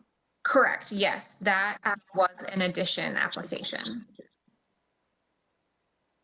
All right. Does everybody on the committee understand that? Okay. Thank you. Any other questions? Any other comments? Then I'm going to close the public hearing and return to our discussion internally. And where do y'all stand? Are you ready for a motion? All right. John Reese, how about making a motion? I move, based on the information contained in the application, the staff's evaluation, and this public hearing, that constructing a rear addition and screen porch, changing exterior paint colors, installing skylights, installing gutters and downspouts, and removing a non-historic balcony are not incongruous in concept according to guideline sections 1.3.1.2.6.7.9, 2.4.3, 2.5.1.8, 0.10, 2.7.1.2.9, 0.11, 2.8.1, 3.2.1.2, 0.4, 0.5, 0.6, 0.7, 0.8, 0.9, and 12. And with the following suggested facts, items 1 through 20, and that constructing a porte-cochere is not incongruous in concept according to guideline sections 1.3.1.2.7.8.9, 1.5.1.5.9, 1.6.7.10, 0.11, 3.2.1, 3.2.6, 0.7.8.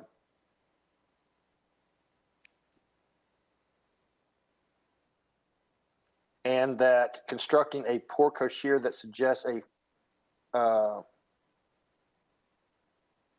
do I need to stop there? So the question is what is it that you're wanting to?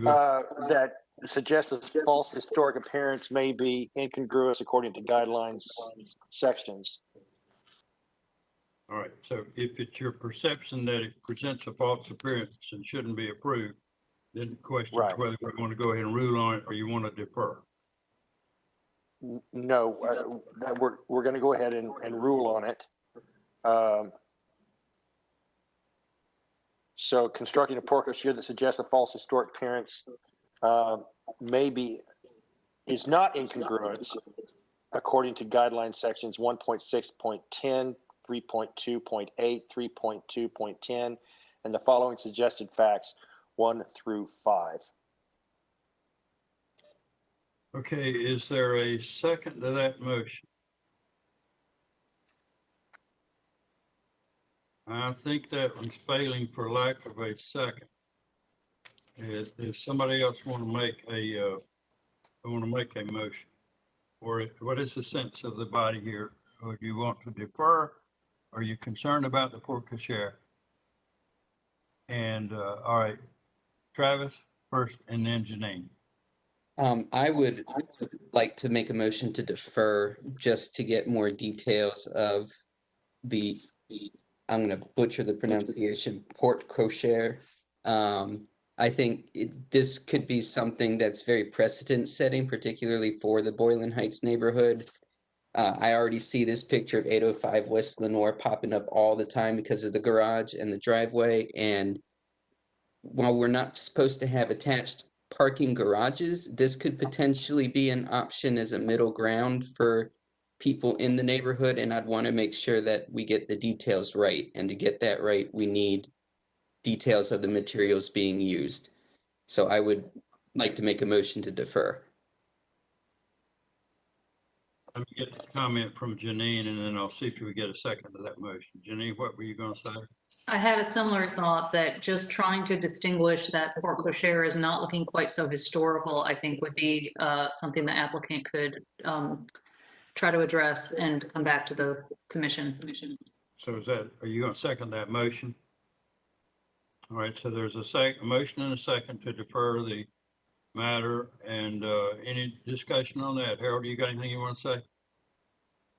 Just to be clear, that motion is it approving, like, say, the first part A, the rear addition? No, the motion didn't get a second. There's no motion to approve anything right now. It's just to defer it primarily because of the porte cochere. Okay. And so that doesn't mean that the rest of it would not eventually be approved, but it might be that the porte cochere is specifically not approved or not approved without this or that adjustment. Okay. Okay. Yes. All right. In discussion, all in favor of the motion to defer, signify by raising your hand. And that motion carries unanimously. And so the matter is deferred. And Ms. Holbrook, you can tell we're needing a little help on how all this would actually look and work, materials and the rest. And so we hope that you can be back next month so we don't delay it very long. Okay, then the next matter is 214 East Cabarrus. That's file number 36-2021, Rihanna Smith, Dan Pabst. And Mr. Pabst and Ms. Smith, are you going to be testifying as witnesses or simply make an argument? Ms. Smith, you make an argument as attorney, but you're not testifying as a witness?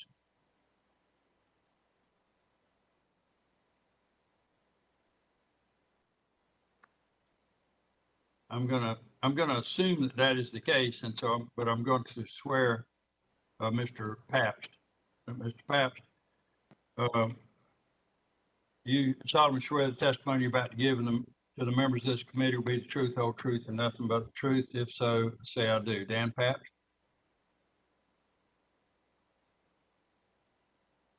Mr. Pabst, are you on the line?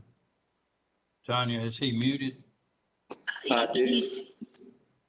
Do you hear me now? Yeah, I hear you. And I take it you said I do to the oath? I did. All right. And then I did not ever hear from Rihanna Smith, but unless I hear differently, I'll assume she's here only in the role of an attorney. I'm here, if I may, I'm in the same room with Mr. Pabst. I'm both an attorney and a witness. So, yeah. And so then I'll ask you then, with respect to the oath, you then swear to or affirm that the testimony you're about to give will be the whole truth and nothing but the truth? I do. All right, thank you, ma'am. Now, Colette, if you'll please explain this application, and for the folks on the next one with an entire roster of people wanting to speak, when we finish this one here, we're going to take a 10-minute break. And then we'll come back, but unless we have a riot among the committee, we'll keep on going, try to finish both of these. Okay, so Colette, if you'll explain the 214 East Cabarrus. This is COA case number 0036-2021 for 214 East Cabarrus Street. It is located in the Prince Hall Historic District, and the request is to construct a new building, construct a driveway, and construct a fence. Next slide. So this parcel is vacant. This is a view from East Cabarrus Street, and this series of slides is very similar, but I'll take you a tour around the property. A little further down Cabarrus, looking towards the west. Next slide. This is standing near the back of the site, looking to the east. Next slide. This is a view west across the property. Next slide. And this is from the southwest corner, looking towards Cabarrus Street. Next slide. And this is a view of the 3 properties that are immediately across the street. Next slide. This is a view looking to the northwest. Next slide. Staff's recommendation is to discuss the height of the proposed structure in comparison to the residential structures across the street, and to also discuss the proposed use of a white or blonde brick. Next slide. New information was provided by the applicant, and that included additional photographs of examples and photographs of properties with white or painted white brick in the neighborhood. Next slide.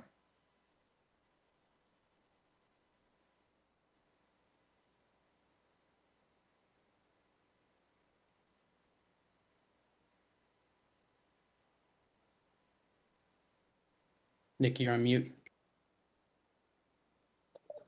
Sorry. I need to keep an eye on that. Mr. Paps, do you want to go first? Yeah, certainly. Thank you for your time. My name's Dan Paps, Paps Design Group. Obviously, I'm the applicant. I really don't have a formal presentation. I do believe that the application that we did submit has sufficient evidence to issue a certificate of appropriateness. And I'm really here to answer any questions that the committee may have with reviewing our request. Ms. Smith, you want to say anything? No, I echo Mr. Papp's comments that we're happy to answer any questions, but we think that application is very detailed. So if there are anything specifically, happy to answer. All right. Well, Mr. Paps and Ms. Smith, I will tell you that I'm concerned about the height of these in relation to the 3 or 4 remaining residential structures across the street, none of which have that sort of height. And I understand that this is a somewhat eclectic neighborhood, as the phrase was used on a previous one. But I'm concerned about the height, and I'd be interested in any comments you all want to make on addressing that specifically. Yeah, certainly. So I did submit an addendum for Person Street townhomes that are further east of this site, closer to the residential portion of the district. And certificate of appropriateness was issued for that structure. Directly across was a single-family home. In this case, too, I'd just like to add that submitted evidence directly across the street, just a few hundred feet away, is the historic Masonic Temple building. And obviously we are within, actually greater than 10% less in height, which is also adjacent to a single family home, 2-story that you also issued a COA for recently, I believe, that was completed. And I do believe when we did the 10 track, and we did have conversations that, you know, with the location of Blunt Street, knowing historically there were also 2 commercial structures to the east of us, the historic deluxe hotel and a commercial building with the storefront, as well as the massing and the height of the church with the corner towers, the way the UDA defines height in Raleigh, the top apex or the height of that structure is higher than what I'm proposing here, as well as I've had conversations with the pastor and the church congregation. Their intent obviously is to at some point construct and build where the 2 commercial structures were raised previously, and also in proximity to Blunt Street, the main commercial district. I think there's evidence within the district itself, also further east, of evidence and precedent that's obviously been set, defining height and proximity to single family resident homes.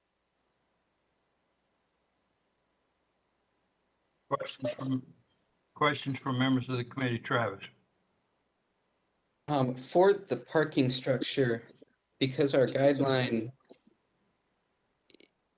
if you're gonna build a garage to put it, to mitigate, you know, how prominently it's displayed in your proposal, the 2 garage doors are located in the front, and you mentioned 321 South Blunt Street as a contributing compatible structure. And while I know there's openings on that building, it's a commercial building and it's not actively being used for parking, correct? So the structure, it's a contributing structure. It's in Moore Square. It's about 400 feet north of us. And it's adjacent to, obviously, this district. There are 2 commercial, it's not currently being used to store cars. No, that's correct. But they are 2 double glass garage doors. It was built within the same time that obviously this district's got the same age and precedent to it. You do have to remember with these garage doors, whether or not you park or not, city code prohibits us from parking in front of the garage door. It's got to build 2. The streetscape's defined by the city. The cars will be inside, so there's not going to be any visual evidence of the vehicle. So it's really acting in the same capacity as the structure on Blunt Street, which is also a contributing structure and has 2 car garages. And so there are no other parking options available to you other than what you... I wish I delayed this case by about 1.5 years. I don't have direct access. It's a small lot. And I did attempt to, with the neighboring owner, who happens to be in Switzerland, to see if I could get cross access through to the public alleyway. The pastor, I spoke with him as well, and he was for it, but you know, obviously I had to have some type of legal cross access agreement. So I did present it. And I think, you know, at that point he kind of backed away. So we did explore, and we had this with the garage in the back, and it got to the point based on the size of the lot that really all alternatives in terms of parking anywhere but the front were exhausted. And again, this was delayed by 1 year, 1.5 years. I know Colette can vouch. We first went to the track around that time. We also took into consideration, you know, this is really a commercial building type or a general building type as defined by the Unified Development Ordinance in Raleigh, where it's a residential use. So the instruction really that we had was, you know, for the 3 stories, you know, for the height, you know, this should be a commercial building type, which we're happy with. But getting back to the parking with the garage units, we explored those, exhausted that option, and we just couldn't really get an agreement with anyone to really access our lot. Our only access is on the front. Thank you. You're welcome. Further questions from members of the committee?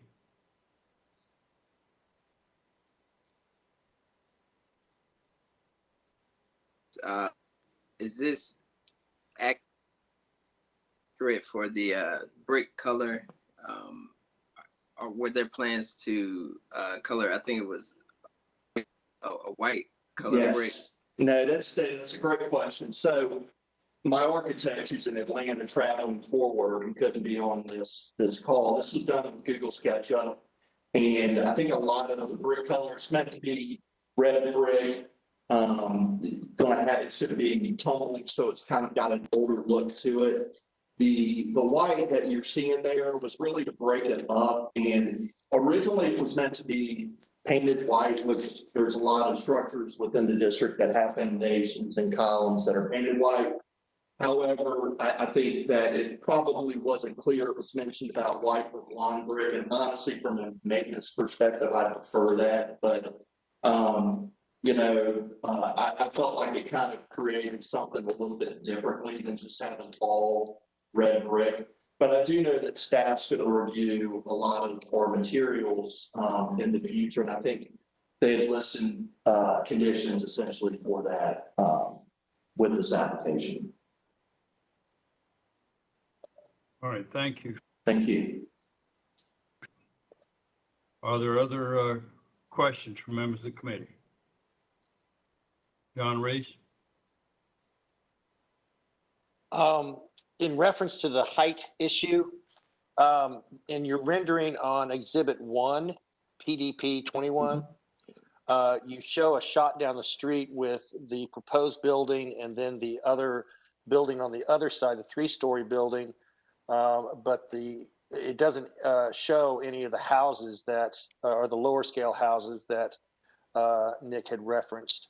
What I'm interested in more from a spatial relationship is, do you know the width of that street and the distance between those two buildings across the street, how far they are?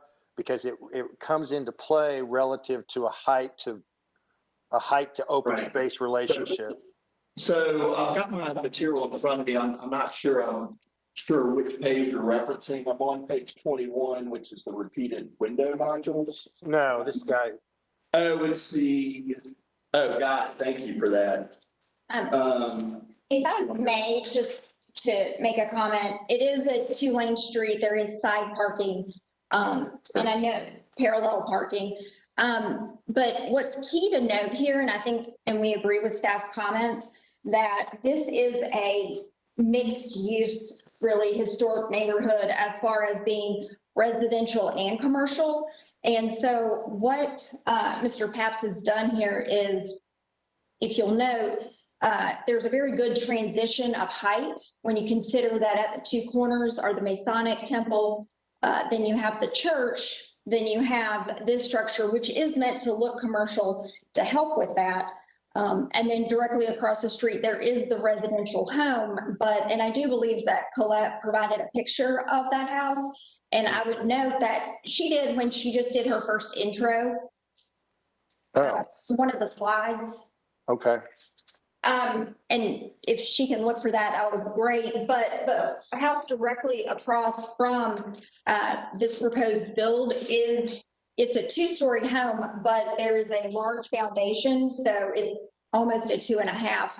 So the point 2 of the guidelines, yes, it's the house on the furthest on the left, because the entrance that you see here is more towards the right of the lot. Yes. Do you know the height of that house?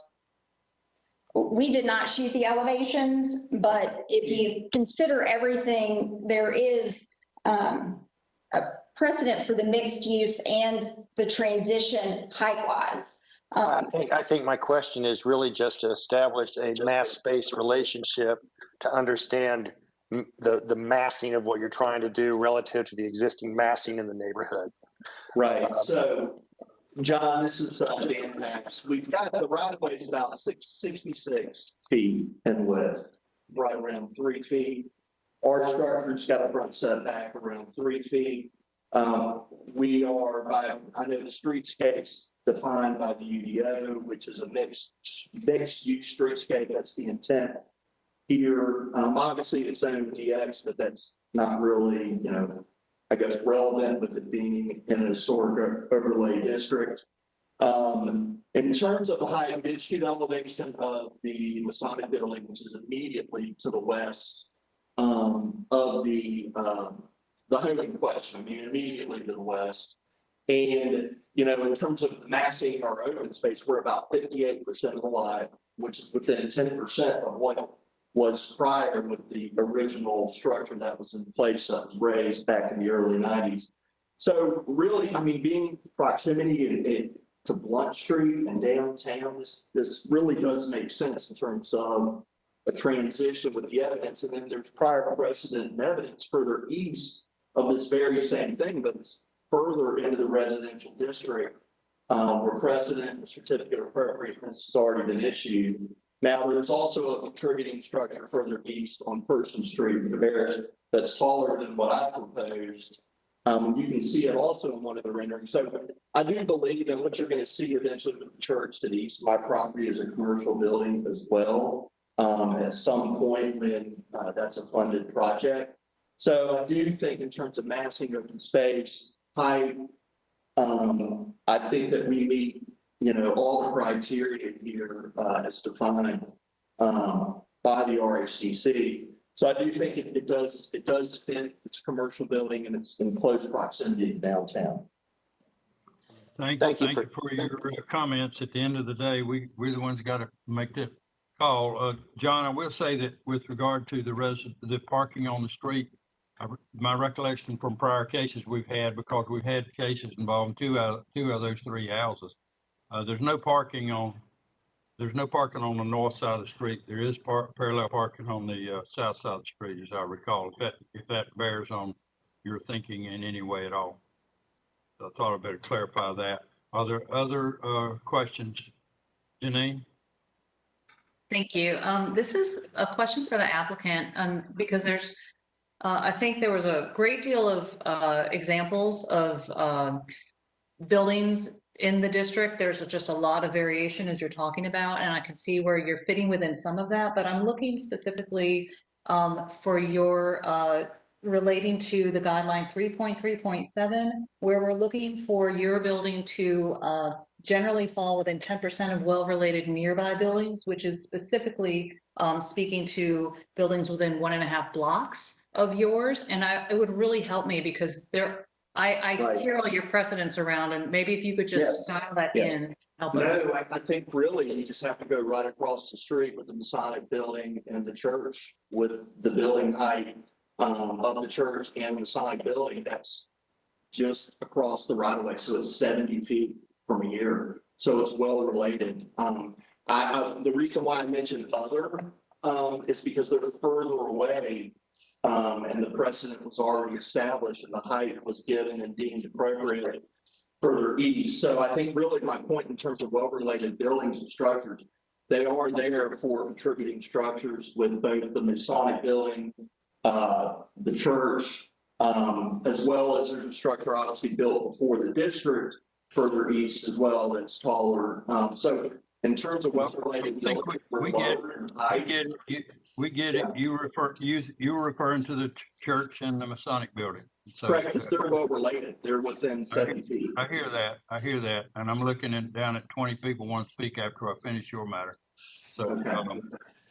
are there other questions from members of the committee? Y'all ready to close the public hearing? Anything else for staff? Janine? I do have a quick question for staff, and that is sort of what comments or anything we need to think about with respect to these garage doors facing the street, which I know is as far as just residential UDO is sort of not, not encouraged. Is that anything we need to be thinking about? So as staff was writing the staff report,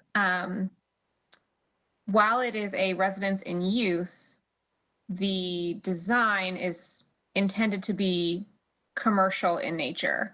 So the applicant has presented that the garage doors are to be like storefronts. So you can discuss whether that is successful or needs additional finessing. That's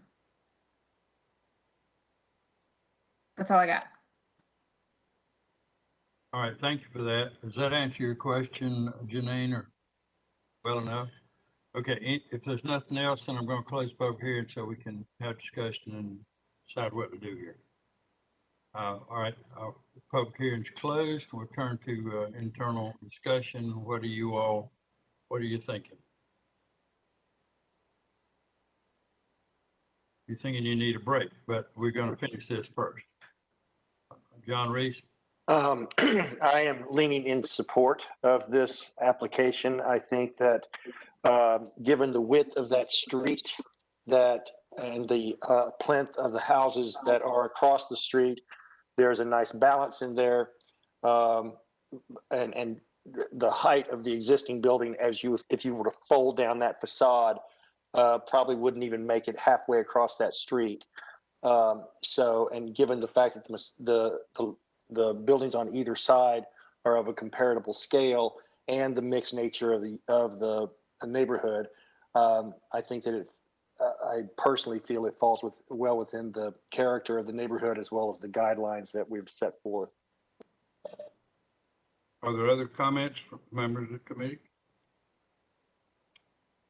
You ready, Harold? Oh, I was just in agreement. Okay. All right. So is one of you want to make a motion here? Move this matter. All right, John, you try it. I'll see if this one makes it through. But yeah, see if this one seems better than the last. Excuse me. Where am I going? Oh, there we go. Based on the information contained in this application and staff's evaluation in this public hearing, the construction of a new structure, installation of a driveway, and construction of a fence are not incongruous in concept according to guidelines 1.3.2, 0.6, 0.7, 0.9, 0.12, 1.4.8, 1.5.5, 0.8, 0.9, 3.3.1, 0.2, 0.4, 0.5, 0.6, 7, 8, 9, 10, 11, and 12.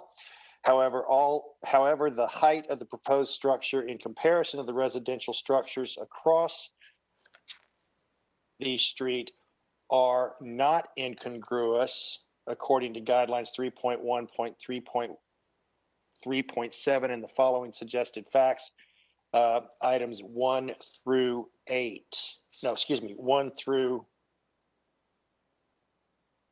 34. Okay. Is there a second to that motion? Janine seconds the motion. Any discussion on the motion? Is there anything that needs to be added to supplement the facts? Are you satisfied with it as written? And all right, I hear nothing.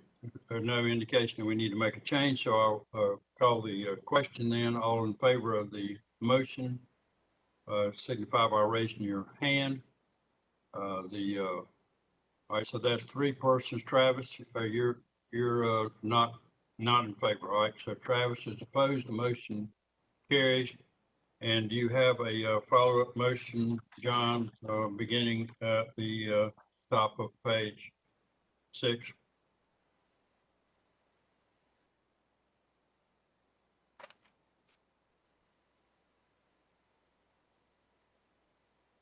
You're muted. I move that this application be approved with the following conditions 1 through 5. That being detailed drawings or specifications to staff, window specifications, eaves, soffit, porch railings, French door specifications, protection plan, okay, and permits of the such. Is there a second to that motion? Janine seconds the motion. Any discussion on the motion? All in favor, signify by raising your hand. That's 4 in favor, opposed, Travis is opposed. And with that, it's now 8:17. We're going to take a 10-minute break. We'll start again when this computer here says 8:27. So, and so we'll be prepared to move to the lengthy list of folks at 322 East Cabarrus. 10 minutes. Thank you.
file number 39, 2021. And we have a raft of folks signed up to speak. And so with regard to all of you, I'm going to administer the oath at this time, and then I'll be calling the name of each one of you to find out that you have, in fact, taken the oath. So do you and each of you swear or affirm that the testimony you're about to give and the matter being heard will be the truth, whole truth, and nothing but the truth? Ted Van Dyke? I do. Rosalind Blair? I do. Bobby Sanders? I do. Corey Bates? I do. Mike Paul?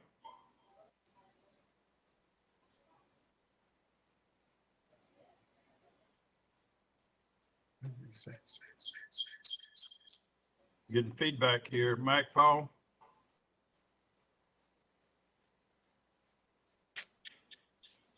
I'll skip him. He may be acting as counsel anyway. Yvonne Burnett? Huh.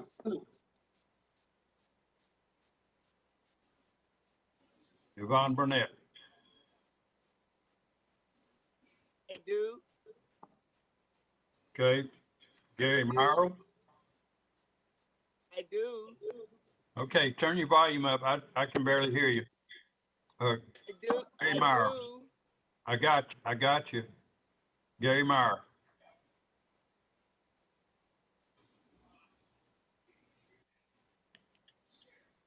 Lynette Williams?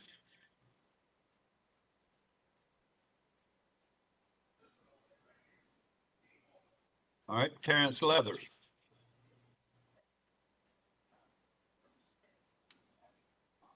Will Marks.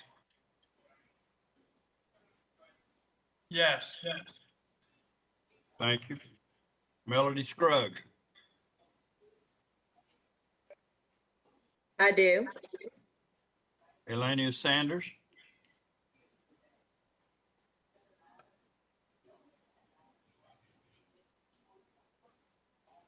Marquette Hester. I do. Jason Sanders.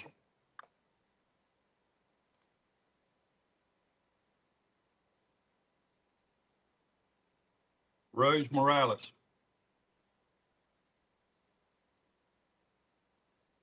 Hope Fleming Gill.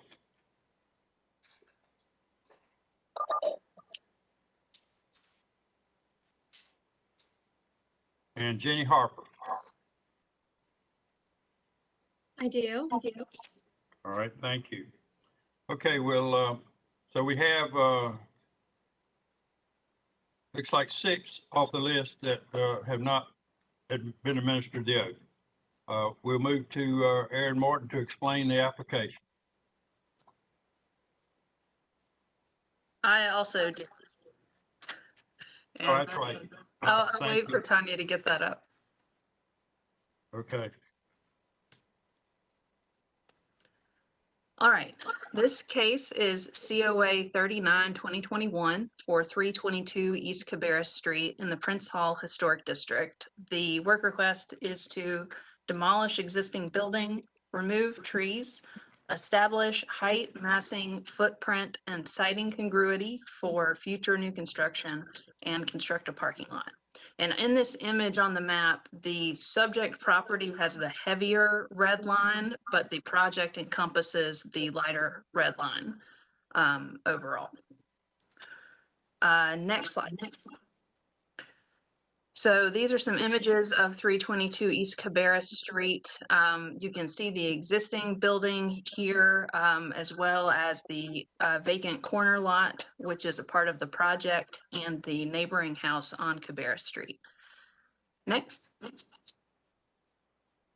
And this is a view of the side and rear of the building from South Bloodworth Street. Next. And another view looking northeast for the rear and west sides of the building. Next.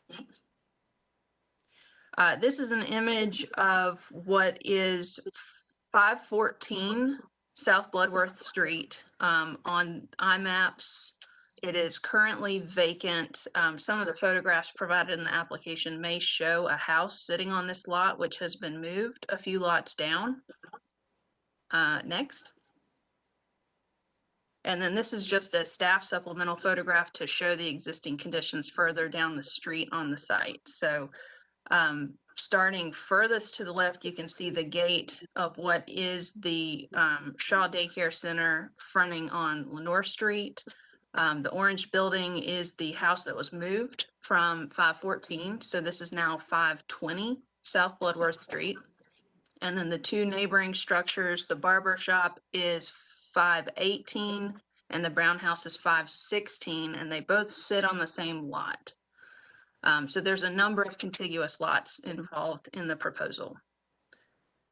Next. Staff suggestion is to discuss quite a few things, so hang with me here. It is the congruity of the proposed building footprint and massing, including the significance of the increased built area and mass, the merits of a corner lot versus an interior lot on the block within the Prince Hall Historic District, the congruity of the proposed overall height and cantilevered roof form. Next. The compatibility of the proposed new construction with the historic street wall and the spacing of well-related nearby buildings, particularly as it relates to the pedestrian experience of the historic sense of time and place. The relationship of proposed new construction to the adjacent house on East Cabarrus Street. Next. The congruity of the proposed parking lot street frontage and related site features, including a south strip and accessory structure. For clarity, I think we've now identified that what we thought was a new accessory structure is actually the existing barber shop on the proposed site plan. But you can ask the applicant to clarify that. Significance of the additional mature tree canopy, loss of additional mature tree canopy in the Prince Hall Historic District. And next slide.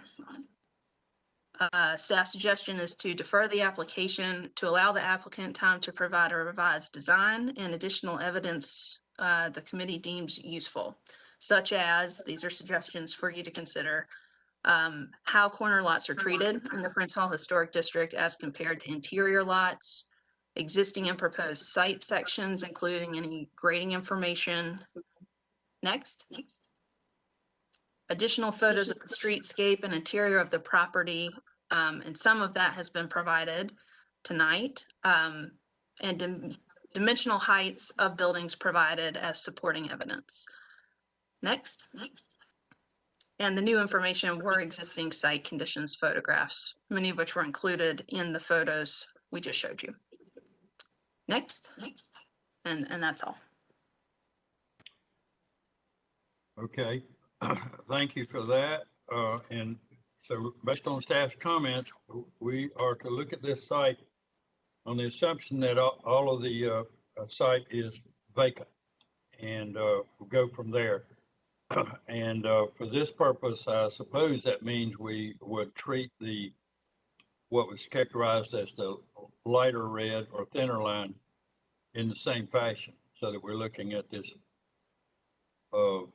significant parcel with multiple parcels combined.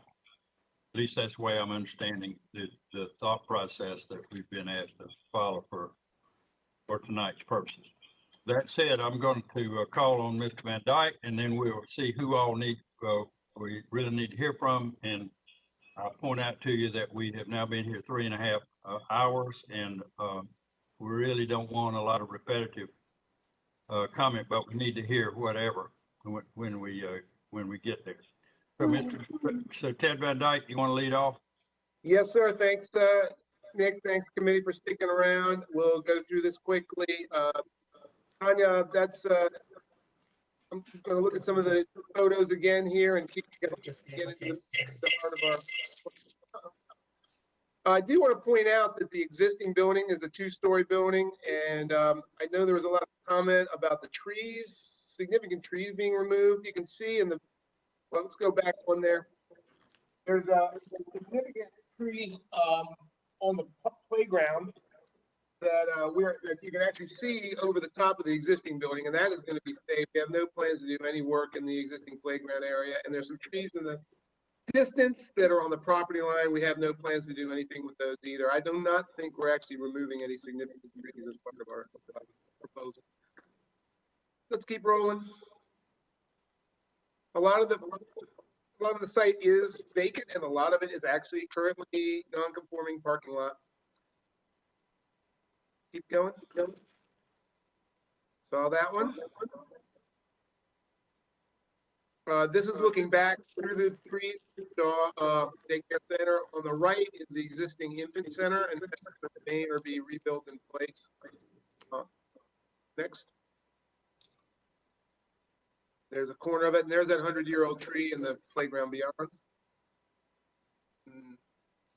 This is just to show the relationship of the existing building to the adjacent building. There's been a lot of talk tonight about height and what's an appropriate scale transition. This was a commercial building and contributing structure, and you can see that the juxtaposition of the residential and the commercial structure in the district is actually a pretty good representation. Pretty significant change. Keep going. Yep, that's just looking from the parking lot out across Bloodworth Street. And that's back to the front. We'll keep rolling. There was some question about demolishing this building. We're using it as, it's been used as a daycare for nearly 20 years by Roz and Bobby, who are here to talk to you tonight. We did evaluate the merits of a addition. Do you have the rest of our presentation, Tanya? Of our application? That's all I have. It's listed as being in the presentation. We sent a very significant. Hold, please. So Ted, this is Aaron. We received the existing photographs. Was there an additional presentation on top of There was it? an extensive presentation. Yes, ma'am. Okay, we'll check for that. Just one moment. Wow. The photos were sent later as a supplement. We sent an extensive presentation in with the application, actually. It was uploaded with the application for tonight. Well, now, Ted, we have a bunch of photographs in our material. And so if you want to do this by referring to which one you want to talk about next, I think we can leaf through it and find them if that's the material you're talking about. We submitted an extensive presentation with plans, elevations, building heights, comparisons. Ted, this is Aaron. Are you referring to the updated submittal from March 24th? Yeah, when we submitted for this form and massing application, we submitted an extensive application. Okay, so you're referring to your application materials, which have been provided to staff prior to provided to the committee members along with the staff report. So they all have that in front of them right now. Would you like that to be presented as a presentation? It would be much easier for me to talk about it if we could see it on the screen. That would be great.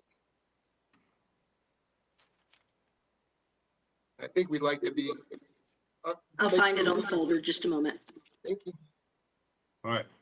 So, Ted, we have the sheet, for example, that says, they don't have page numbers, but it says proposed massing with the second level, third level, first level, right? The cantilever, the cantilever roof, etc. On the site of this property on East Cabarrus, that corner, and working down. So I think we have what you're probably talking about, but we want to be sure that you get accurate feedback. Right, that's the presentation I assume we are going to be talking about this evening. I can summarize the salient points. You guys have already seen this, so you may have things to say about it already. Let's just go to the main slides. We've seen this. talk to you. All right, do you see what's on, Ted, do you see what's on the screen now? I do, yes, thank you, Nick, and we can go past this one, that's an illustration of the site. Once again, the site, aerial, we looked at our photos already. I'd like to stop on this one for a second because we've talked a lot about massing. This is the Farmer's Tobacco Warehouse, that's from the 1909 Sanborn map. It's about a 12,000 square foot building. It's directly adjacent to 1-story or 2-story small residential buildings. And typical of the period, there's not much respect for property lines or positioning on the site. You can see in particular, just like the Masonic Lodge, that it is directly on the property line on the 2 right-of-ways. And we can go on. This is just to remind folks of the eclectic nature of this African-American neighborhood. This was the Negro Deaf and Dumb School, which is just a block and a half. It was about 2 blocks away from the site. And there's a picture of that in the next slide. So again, a very eclectic mix of scales in this area of the city in the period of significance. Next. Here are some liveries that were a block west and north of the Masonic Lodge. Very large footprints, 15,000 feet for one and 14 for the other. And the Masonic Lodge is in the lower right there in green. Carry on. It's about a 5,000 foot footprint. Here's the Masonic Lodge, and what's really significant here that we wanted to point out is the transitions between this commercial building and the residential structures directly adjacent to it. This building actually is 47 feet, 5 1/4 inches, and we will be requesting 48 feet as the ultimate height of the building massing that we're going to ask you to consider. But I also just want to make sure that we understand that historically the scale transition between the commercial and the residential buildings was quite significant and abrupt. There was no attempt to make soft or gradual scale transitions in this between these commercial and residential structures. Okay, next. Today, again, 47 feet, 5 inches. The property lines are built out. I believe this building is 14 feet from each curb line. And I keep going. Here's some other buildings that are significant. The 10, which was previously approved, is about a 183-foot street wall, I believe, and it's 3 stories tall and about 35 feet tall. It was previously approved with a COA and is also within the district. And you can see the relationship between that and our site there at 322. Okay. I think we've talked about this one. This one again reiterates the curb line. So here's our existing. So Aaron, I'm going to want to go back to the previous aerial, but let's let Ted go finish this discussion. Yeah. Again, we're just talking about placing the commercial structures in the district and how they relate to the site. And here's the Prince Hall Masonic Lodge again, 14 feet from the curb lines on both right-of-ways. Here's our proposal. This is the removal of the existing building. The 2-story level is 32 feet tall. We step back to a 3-story structure that's 48 feet tall. The one level in the rear is actually, as I think you guys have seen before, a gym. So it is about 32 feet tall, although it is a single level inside. Keep going. Here are those heights delineated for you. We did show a notch that steps the building back, and I have the dimensions of that. I'll show you on the Cabarrus Street elevation. It's going to defer back to the street wall of the residential structures, and then there's another notch between our 3-story structure and our gym, which is going to create a significant shadow line. In each of these cases, we're trying to break the mass up and reduce the scale to something that's more in concert with Masonic Lodge and some other buildings that we've seen. Keep going. Saw that one. Here are those heights reiterated again in the elevations from the two right-of-ways. Existing site plan. And you can see the extent of the parking and open lots, and then our proposed site plan. There you go. And you can see we did measure the curb distance at the church on the other corner of our block. We're 16 feet from Bloodworth, and I think we're 15 from Bloodworth and 16 from Cabarrus. Here's all of the dimensions, including our notch on Cabarrus there, 6 by 12, and the other one that we've created, that 16 by, I think it's 3-foot notch on Bloodworth to break our building down into two distinct masses. Okay.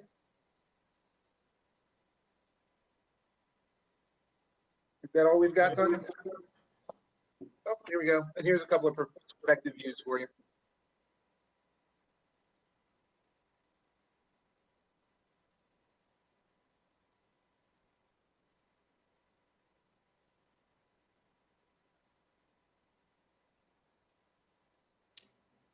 All right. Thanks for that. I guess at this point, we'll go down through the list and let everybody have their say, and then we'll come back with questions for Mr. Van Dyke. We'll get the speakers out of the way so we can then focus on our questions. So I'll call on you and speak up if you actually still want to be heard. And as I said, please don't be repetitive. So Rosalind Blair, and Ms. Blair, if you indicate your address and your connection to this property, this neighborhood, this project. Yes, good evening. My name is Rosalind Blair, and I live at 524 Sherrybrook Drive. And I am the co-owner and founder of Beginning and Beyond, where children are learning for life. We have been at this location 25 years as of Sunday, April 18, 2021. We have served over 1,000 students and have employed hundreds of early childhood teachers. Being a child care advocate, I understand what it takes to have a quality child care center. And this center is going to be used and has been used for children with any type of social economic background. From the beginning, we knew that this site was going to be a daycare center. We spent 7 years working on our facility and gutting it. This area was a blighted area, and we brought this area back to what it needed to be to become a daycare center for our children. We are here this evening to see if we can turn this facility into a state-of-the-art daycare center for all children in our community and a fine arts center. We have 2 reasons that we want to change what's going on now here at Beginning and Beyond. We have a bad problem. The bad problems that we have, one is good and one is bad. The good problem is that we're at enrollment capacity and we need to expand. We have waiting lists. The bad problem is we have lead-based paint at our facility, and that is the #1 hazard when it comes to children under the age of 7. We have, since we've opened our facility, have gone through abatements, but the bottom line is that this historical building has lead-based paint, and we cannot coexist. And this is the reason why we would like to tear our facility down and build a state-of-the-art facility.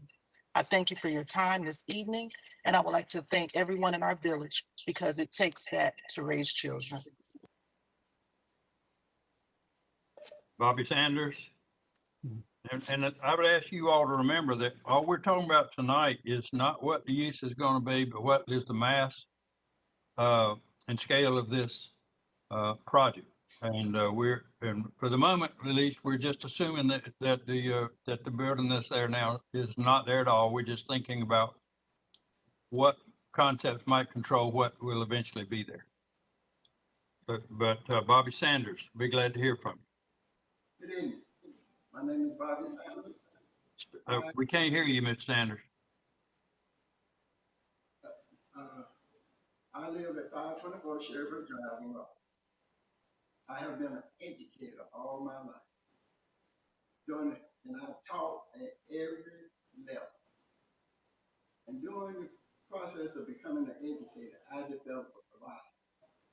And my philosophy is give every child a chance. And even more so now because of the pandemic and COVID-19, we have children in our midst that hardly ever get an opportunity to play on sports teams. Why? Because they can't afford to go to Briar Creek, Cary, Apex, Marsville to learn these sports skills. With the addition of the gym, we plan to be the advocate for teaching these kids sports-related skills so that their education process will be complete. Thank you. Have a good evening. All right, thank you, Mr. Sanders. Corey Bates. Thank you. I have nothing further to add at this point. All right, thank you for that. Mac Paul, do you want to be heard? Do you hear me? Nick, do you hear me? Yeah, I hear you. Yeah, let me just make a couple of really quick comments, if you don't mind. I'm Mac Paul, counsel for Beginning and Beyond, 421 Fayetteville Street. I just want to underscore a couple of aspects of the special character essay. This is the Prince Hall District, and it is, you know, after listening to your other cases tonight, it's a very unique historic district in Raleigh. It's the first one established for an African-American neighborhood in the downtown area. And part of in the statement itself, it talks about Shaw University contributing to the area's vitality, drawing African-Americans to this part of the city. And it just so happens that the applicants in this case came to Raleigh to go to school at Shaw and establish their business in this neighborhood, very much in keeping with the character of this district, its purpose and tradition. As noted, it does contain commercial, institutional, and residential uses. It just so happens, as Ted Van Dyke pointed out, many of the larger institutional and commercial structures have been demolished over time. Although the character essay does point out that Stone Oaks Alley was surrounded by cotton warehouses and a movie theater and a mission. And finally, I just point out that in the essay, it states that the Shaw University Child Care Center, which is in the same block, has a footprint of about 8,500 square feet. And it says, quote, its massing and setbacks are so in keeping with historic patterns that it stands harmoniously in the district. And that's even, it was built, you know, well after the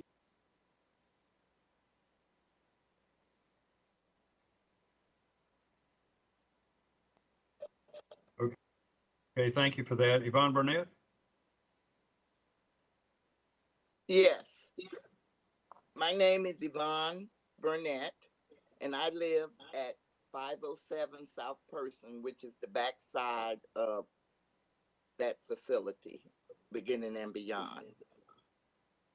I have a twofold interest in this community, which I live and I work in.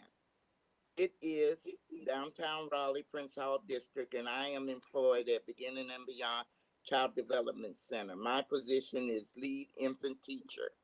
I've done that at this job for over 11 years. I am in agreement to this project to build the Child Care Community Fine Arts Center. As a resident in this community, there are 2 3-story condos on Person Street across from me, which is what I see when I exit my residency daily. These condos are very inviting, with residents being an asset to the community, being diverse. This new facility on Cabarrus and Bloodworth would meet the needs of the community, allowing our youth to be able to have an equal playing field. Our youth would be allowed to grow in this multi multi-purpose center and have their needs met. And that's all I have to say. Thank you. Thank you, ma'am. Will Marks. Will Marks, 301 Fayetteville Street, Raleigh, North Carolina. And so I live about 5 blocks from this location. I walk by it on my daily walks, at least 3 times a week, and have done that for years. I have had the pleasure of getting to know Rosalind Blair Sanders and other people who are connected with this establishment. The reason I wanted to speak tonight is twofold. One is the character of the neighborhood abutting this historic district and the historic district itself. I mean, we got a 5-story building 2 blocks from here. Then we have the building that the first speaker showed, the Masonic Hall, and the historic buildings that are no longer there. All of that, I think, is very relevant. And despite the fact, Mr. Fountain, that you said that we shouldn't be speaking about the use of the building, I'm going to make one quick comment about it and then get off, because I think that's essential for really being able to judge the full value of what this building brings. I intimately know about the operations and the benefits that the current business brings, and them being able to expand is going to have a ripple effect for our city. And I'm not alone in believing this. The people who have partnered with him in the past include the Lucy Daniels Center, Museum of Martin's Museum, John Rex Endowment, Salvation Army, NC State. They've been recognized with the Neighborhood Recognition Award and also by the City of Raleigh Urban Agricultural Award for their outdoor learning center. I think these things have to be taken together for a holistic view of what they are doing now and what they can do if they're given this expanded. Thank you for your time. Thank you, sir. Melody Scruggs.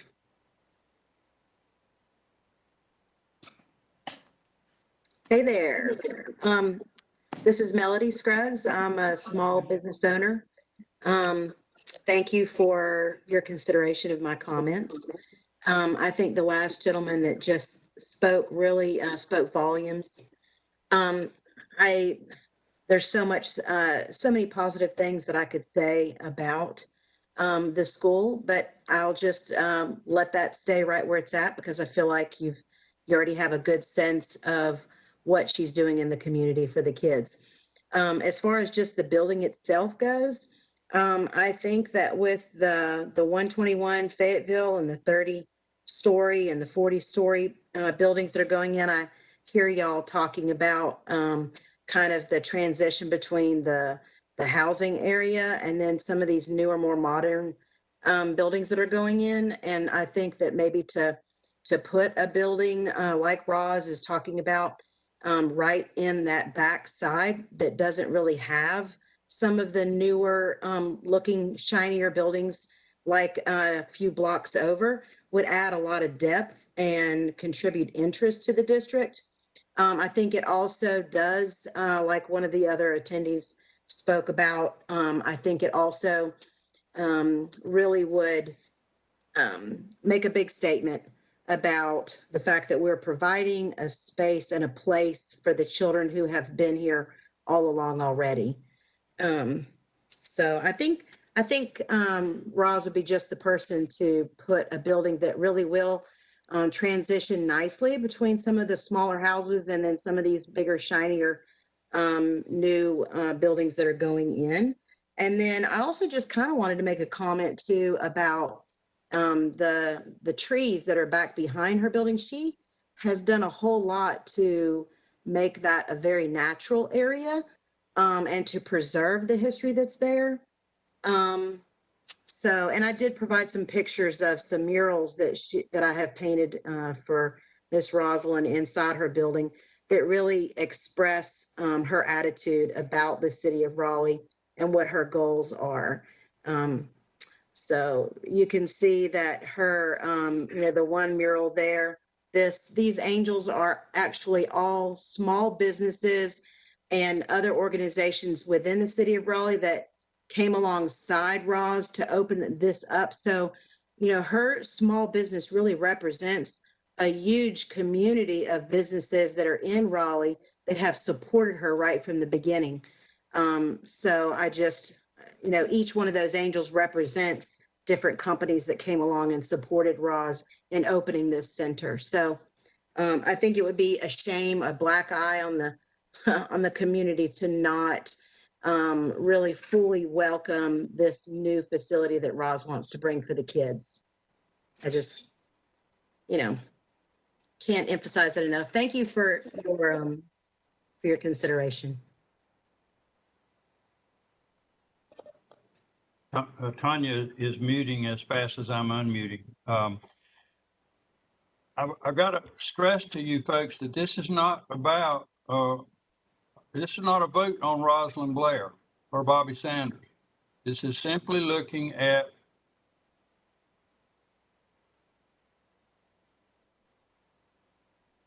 it's not really, this may be wonderful folks and life and the like, but it's not what we're here for tonight. I am glad to hear about the institution, but it is not the purpose of this meeting here. And so we've already had a very long day, and I really appreciate y'all trying to help us focus on what we're here for tonight. Marquette Hester. Yes, sir. My name is Marquette Hester, and I reside at 323 East Cabarrus Street, which is directly across from Beginning and Beyond Childcare. I am in support of a complete new building, 3-story. I do not see where it will take away from the community. It is needed. There is growth, but the height, I am not concerned about that because I am directly across the street from the building. And so to add on a gym to that building would also help our children. I do have a child that attends Beginning and Beyond Childcare. And so to have additional gym would be excellent. Again, I can, echo what Mr. Paul has mentioned. No, Mr. Marks has mentioned about the building. But the plans and the conversation that we've had about the structure, how it would look, there is nothing that could be done to the building at this point to help it. As it was mentioned about the lead, that is a concern. I've known about that years. I've lived on Cabarrus Street for over 50 years. And so we are a pillar in that community, but I am in support of the new building with the 3 stories. I am okay with that. And I do thank you for your time. Thank you, Ms. Hester. I did want to have the information that you've provided. Thank you for that. Now, I think that the next person that has taken oath is Jenny Harper, and she was noted as opposed. So, Ms. Harper, we'd love to hear from you too. Hi, my name is Jenny Harper. I live at 312 East Cabarrus Street, which is at the opposite end of the block from the subject property, which also wraps around and extends all the way up to South Person Street to the rear of our property. We have lived in our house for the last 15 years, so we are well acquainted with the daycare and all the sweet little hearts who are there. We enthusiastically support them. We very much appreciate the service that they are able to provide, and personally, we love them being here. It continues this long history of our neighborhood with a diversity of commercial uses that are interwoven with residential, and the physical remnants that expresses what are, for many reasons, such a remarkable history of our neighborhood. But the use for this proposed plan, as you've said, is not what's being considered here. At this point, just trying to glean what I could from the application, and I know that there's some that was changed at the outset of the presentation here tonight. Was that this is clearly an initial step, and that the proposed plan in this area that's been noted in notes as in the special character essay as a modest mix of well-related 1 to 2 story residential buildings peppered with smaller scale commercial and institutional buildings, that it is potentially a jarring juxtaposition on a fairly massive footprint in an already small HOD that I'm concerned might adversely affect the overall integrity of the district. I believe staff's comments highlight those questions and issues, so I won't drag your meeting out by repeating those here. Again, the application is a bit complicated to discern. It specifically calls out plans for just one particular contributing building, and I know that y'all are kind of considering it as vacant land. I'm concerned about what is going to happen to the other buildings there.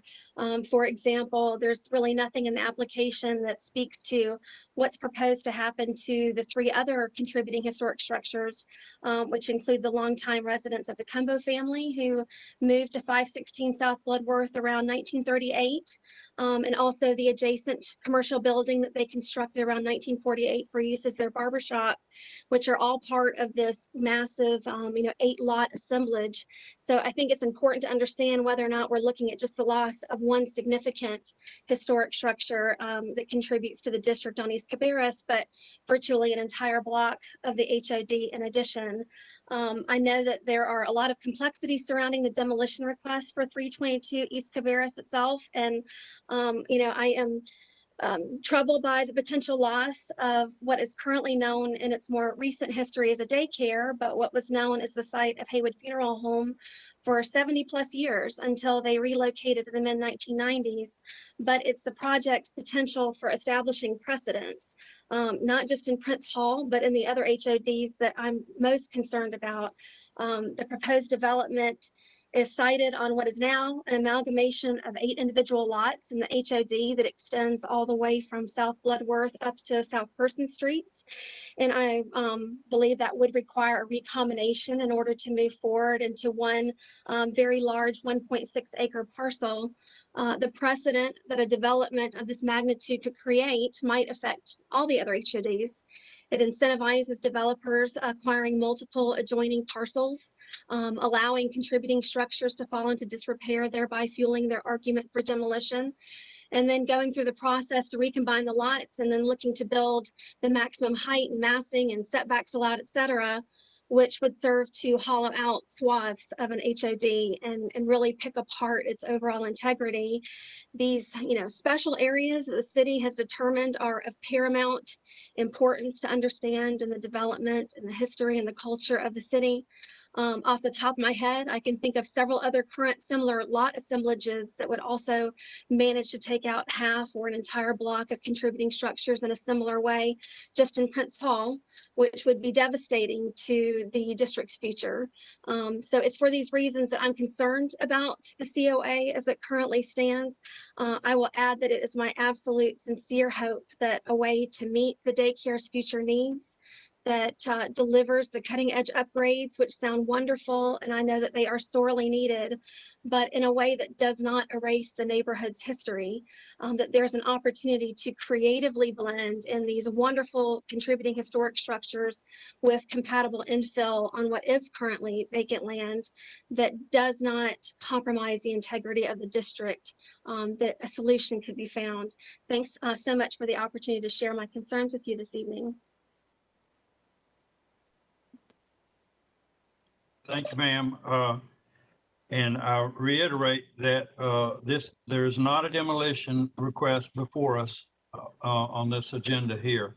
This is simply about, it is in that sense about an assemblage, but otherwise it's about feasibility and the like, and how these guidelines are going to be applied going forward. Otherwise, Ms. Harper, we understand your concern about the domino effect and the like, but demolition is not before us tonight. We're simply looking at this notion of massing and what do we think of that, as I understand it. This is Erin. May I add a comment? Yes, ma'am. I just wanted to reiterate that there is a demolition for the subject property included in this application. By state law, we're not able to deny it. So it's not the focus of the conversation, but Well, it is included. I understand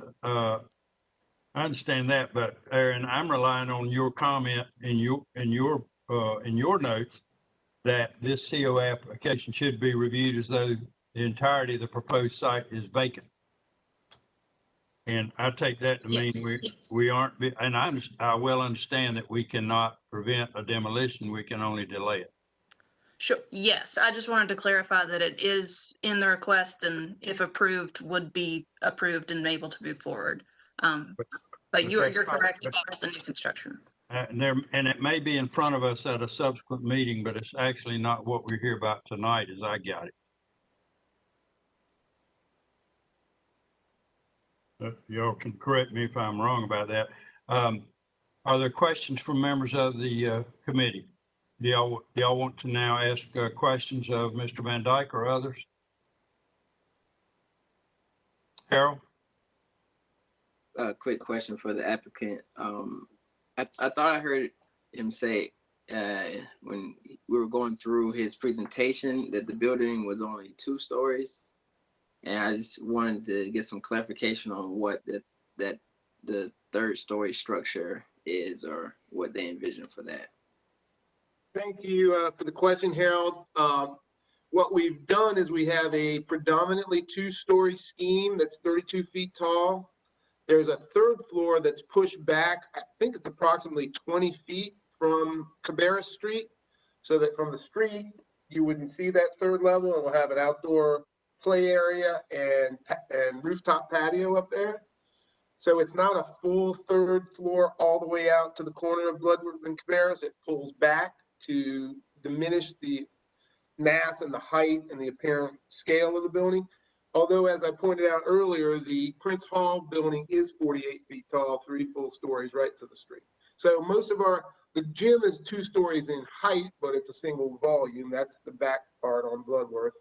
Then we have a 2-story building, if you will, that's the daycare and community center with the arts functions, the dance halls. And then there's a 3rd floor that's got some additional classroom and meeting space and outdoor patio, so that we don't have a complete 3-story facade right there on Cabarrus, trying to break the scale down. So Ted, let me follow up on that. What is the step back to the 3rd floor from both Cabarrus and the street on the east? I believe on Bloodworth, Harold, it is to the lot line, but I don't have the slide in front of me. That we do have a dimension plan for that 3rd floor. I want to tell you it's 20 feet, is my recollection. And so it's 20 feet from, assuming you're right, 20 feet from, if that's Bloodworth, and then what is it from Cabarrus? It's 20 feet from Cabarrus. It's 3 full stories for a short piece of Bloodworth, but it's not the full 3 stories, obviously, because 20 feet of it is pulled back from Cabarrus, if that makes sense. It's pretty evident in the slides. Okay. I'm sorry. Okay, I don't have so a part of our consideration of the massing would be what it reads like from the sidewalk or from across the street on the sidewalk. Yes, sir. Travis? Question for staff. And why are we supposed to be considering this case as if the lot is vacant when we've clearly been given evidence to the contrary? Travis, you directed that question to staff? Yes. Because so the demolition request is in this application, but it is a separate request considered from the new construction. So because and Tanya, jump in if I need further clarification here, but because we're not able to deny demolition, so that is something that will move forward eventually, that is considered a separate piece. And the indication for new construction is that you need to consider that separately. So essentially look at it as though that demolition has already been approved, because sometimes those are actually 2 separate applications. We've made an exception in this case. But Tanya, do you have anything additional to clarify there?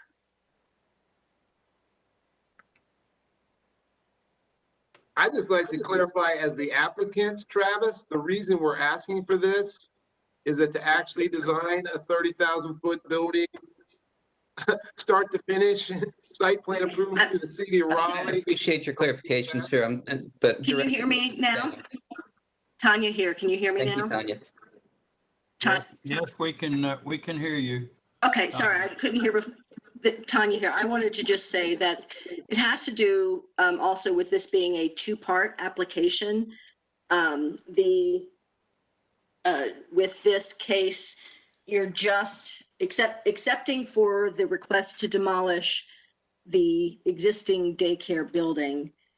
This request is just looking at massing and footprint. There will be a subsequent COA that will come with the actual design of the building, and any demolitions would be considered in that future application. So then a follow-up question to you, Tanya, is because to me, it just seems a bit unusual for us to be considering these at the same time. But if we were to move forward with this and we were to approve the massing, but enforce a delay, what exactly is the mechanism for enforcing the delay if they already have an approval for the building to proceed with design?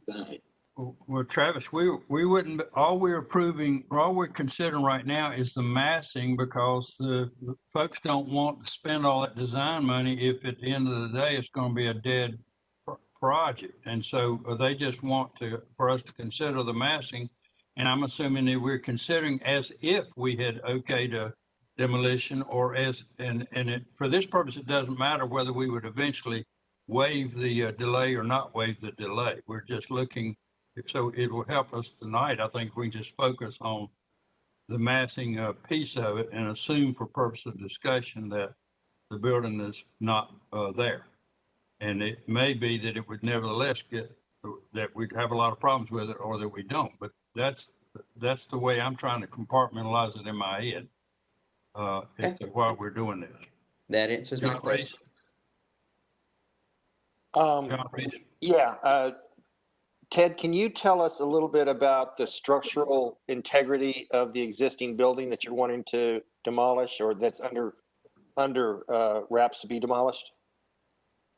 Sure, John. The reason that the decision was made to demolish rather than do an addition or to salvage the building are a couple. Daycare centers, as you probably know, have pretty significant health and safety requirements. We couldn't get modern floor-to-floor heights that would allow us to do modern HVAC, that would allow us to do modern sprinkler systems. It's a block bearing wall building, so it'd be very difficult to connect that building with openings and other things to a more modern building. So Roz's decision, I think, which has been her goal for years, has been to replace that building rather than to try and do a modest addition. And the scale of the building is complete. I mean, we're looking at a 30,000 foot building all in, and that building may be 6. Yeah. 5, so the point with my question is this application to me, and I think this may come into kind of helping me understand it, because I'm as confused as Travis is about the cart before the horse process. This is very reminiscent in my head, at least conceptually, when Exploris, now Marbles, built its new museum in Moore Square. And there was an existing building there that the design incorporated. They did not keep the building, they kept the shell, and they created an open space behind it. The reason I'm bringing all this up is that Exploris went through this whole kind of process of scale, mass, proportion, existing buildings that were not able to be retrofit into new use, and they found creative ways to incorporate those existing buildings and shells, and also set the massing back in a way that would kind of work with that kind of urban fabric. I noticed in your design process that you got roofs that almost seem to, the cantilever process and stretching out, versus more urban walls, which would be proud of the cantilever. There wouldn't be an extension of that roof cap process. And so I'm just throwing some questions out here in terms of how you might think about that model for how Explorus was kind of cobbled together with existing pieces that gave it its own character based on what was already there versus, you know, tearing everything down. And I know that the demolition is probably set, but to consider how those kinds of existing pieces can be incorporated into spaces that aren't necessarily building square footage, I think would be something to consider. And I would defer the application to kind of allow you to do that. Well, we may end up deferring the application anyway, because we're going to have to come up with the feedback. What do we think about all of this? But I think what Ted is doing here, I assume that the way he was approaching this was trying to see where we stood, much as we were asked about the project on Overland Road a few months ago. And so he's just trying to see, are we going to go with 3 stories, or what are we going to be thinking, and what are the other components of that? But John, you make good comments, and I appreciate them as well. Janine, you have questions, comments? One question for the applicant is, what was the thinking with not pulling back on South Bloodworth Street the way, I guess you're saying you did it to some degree, but it's hard maybe in the materials for me to really see that same step back that you are achieving on Cabarrus Street with that 3rd floor. Doesn't seem like it's happening on South Bloodworth, so just curious about that. I don't think it's out of the question. We are just trying to meet some square footage requirements that Roz has for her program. We actually have a basement in this building as well that we didn't present to you because it's not visible, but she's got quite a bit of program that she's trying to accommodate in the building. I think if a setback on Bloodworth was something that made people more comfortable with the massing, we'd certainly consider it. And that would help Ted on the height, I think. Of course, when I look at these boxes that you are portraying, I'm aware they're in no sense of final design, but on the other hand, it's hard for a non-architect to see that as anything other than a monolithic structure dominating the block. And so I don't know how much fenestration or whatever it would take to break up that massing when you eventually get there. But it's concerning that at the moment,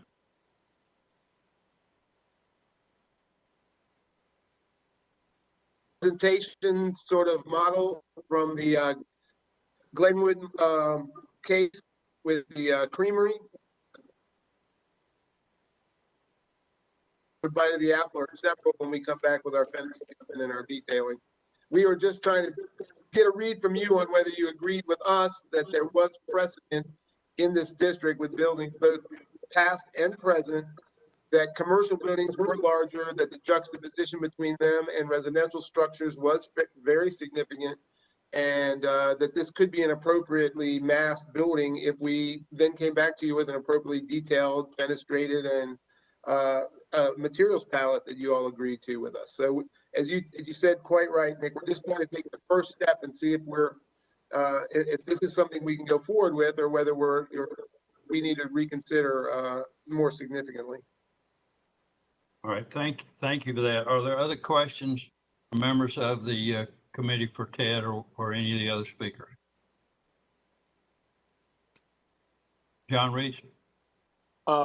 We didn't talk much about the parking on the other face of the block over there. Is there any kind of built structure or any kind of screen walls or anything like that that will work with that whole parking entrance or gateway or anything that is tied to this project? I think there certainly could be, John. We have tried to nestle the parking somewhat behind that gym, but we'd be very open to discussions about additional measures to screen it. And I can't help but wonder, Ted, if it would help my concerns about the monolith if we landscaped and scattered parking in and among it and created a greater number of smaller boxes. But again, we got a lot of design people on this call that know more about that sort of thing than I do. Are there other questions, comments from members of the committee? You want to, yeah, Janine?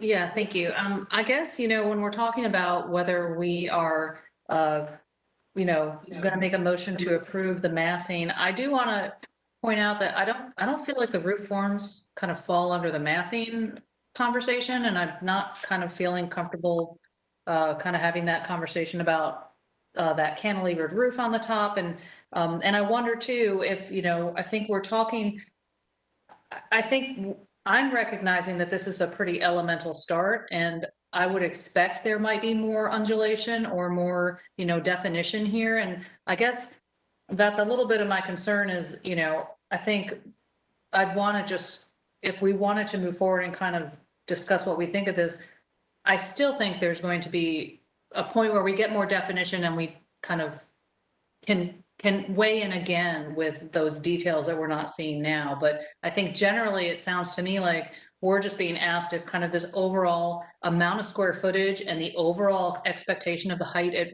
48 feet, with some setbacks would be something we would see as possibly being, adhering to the guidelines moving forward.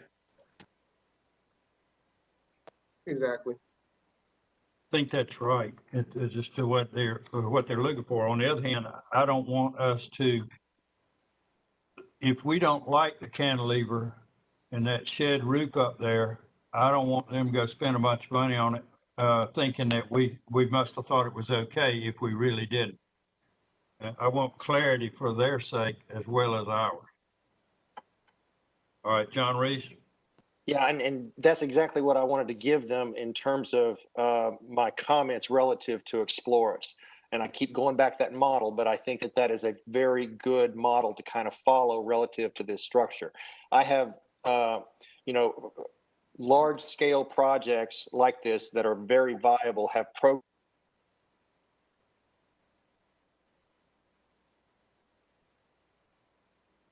kind of break it down any more than that just big box. At the same time, urban walls where the roof caps that wall, the cantilevered roof is an urban kind of structures, whether they be open spaces behind them, they don't necessarily need to be kept as useful components of the building in terms of interior square footage, but they could be brought into the fabric of the project and be more inculcated into the overall breakdown and or massing thereof of the overall project. And I'd like to see how that can be more inculcated into the overall scheme rather than just kind of tearing everything down, building a building that has more of a suburban feel rather than an urban feel. Okay, thanks for that. Are there other comments or questions from members of the committee? Harold, you got anything you want to suggest here? It's also very unclear right now for me as well with the massing images that we're looking at. And my other concern was just the way I know a lot of your precedents were the Mason building going off Blunt Street. I just feel like, Blunt Street should be a totally different approach than Bloodworth, just because of the speed of traffic on that street, the amount of pedestrian usage on these streets. And I was also looking at the other daycare center that was referenced, the Shaw Daycare Center, and even the buildings, the apartments a couple blocks up the street that have a huge tree buffer that I think help soften their corners within the neighborhood. So just thoughts that I'm having looking at this. All right, thank you for that. Other comments or questions? All right, you all want to have some discussion internally about what do you think generally, and then, and even if we're going to make a motion to defer, are you content to keep doing it this way? I'm inclined to close off the hearing for now, and let's just talk practically about what do we think. Okay, I see a lot of heads nodding, so I'm going to close the public hearing for this purpose. Obviously, we'll reopen it if we need to. And I guess maybe I'd start off by saying with an assemblage with this many parcels, I sort of wonder if even with common ownership, you've got about enough here for an entire campus, and we could have a variety of, as I said, smaller boxes, and we can do the art center here, we can do the gymnasium there, we can move things around and break up a lot of this rather just putting a mass out on the street and a bunch of parking in the back. And so, and I know that that's not really a criticism because they haven't even got that far. But that would be my initial thought process on how to try to meld a lot of single-family dwellings. And I guess I'd also say that my thought is the further you get east of Wilmington Street, the less height there probably ought to be, and the more we need to worry about transitioning to single-family structures, recognizing that there have been various 2-story buildings or whatever stuck in right next to houses here and there in this district. Comments from the rest of it? John? I agree with you, Nick. I think that, but I do take into consideration Ted's point about the history of this neighborhood where large buildings were set right next to smaller structures. That doesn't make it right, but that is what there is a precedent for that in some way. I do think, though, that one thing that we didn't talk about was how the corner is dealt with, because this is a corner building and it does have two sides. It doesn't have just one. And even in the Prince Hall project or building that they noted, there was a face to that side street, rather, even though the building did have a more of a major front on the other cross street. So I think that for them to really consider the, again, I go back to the urban aspects of this building and its mass, which I think can be brought down not just with stepping stuff back, but necessarily breaking it up into more open masses that are built into the overall to consider. Okay. Travis, did you have your hand up? Yeah, I just can't remember a time where we've considered a COA for massing. I know, to the applicant's point, they mentioned the creamery building, but the reason we were looking at the massing on that was because it was an addition to the historic structure, and we needed to see how that new addition encompassed and complemented the existing exempt building. With the detail here and considering, I know what we're saying, there's a demolition request in. I just vote to defer because I don't feel there's enough here, and I'm concerned about coupling a massing COA with a demolition request, setting a precedent for future applicants to submit a COA for demolition and then just start design work knowing that's going to take a year anyways and give them an easy path to demolishing historic structures. So I would vote to defer. All right, I hear that. Janine, you got comments here or feedback for these folks? I think my feedback would be, again, just that South Bloodworth could pull back, the roof could pull back, that overhang that you see from East Cabarrus. I'm not kind of convinced that achieves what they're trying to do by pulling the footprint back of that third floor, even though they continue that roof form. And I just feel a little, I know we're all being kind of clear about the intention of trying to give them some good feedback so that they are not, and I completely get it, so that they are moving forward with a little bit of information to feel good that, you know, this is something they could work towards. But again, my concern is just, when I look at this, I don't think we can straight up approve the massing. Like I'm just, that's 90 or 100 feet of what's shown is just a solid wall. So it's just, I just feel like there's something more that will happen, and I don't know how to articulate, you know, I don't know if we can approve it with knowing that there's still that type of evolution. B or read as a two-story structure.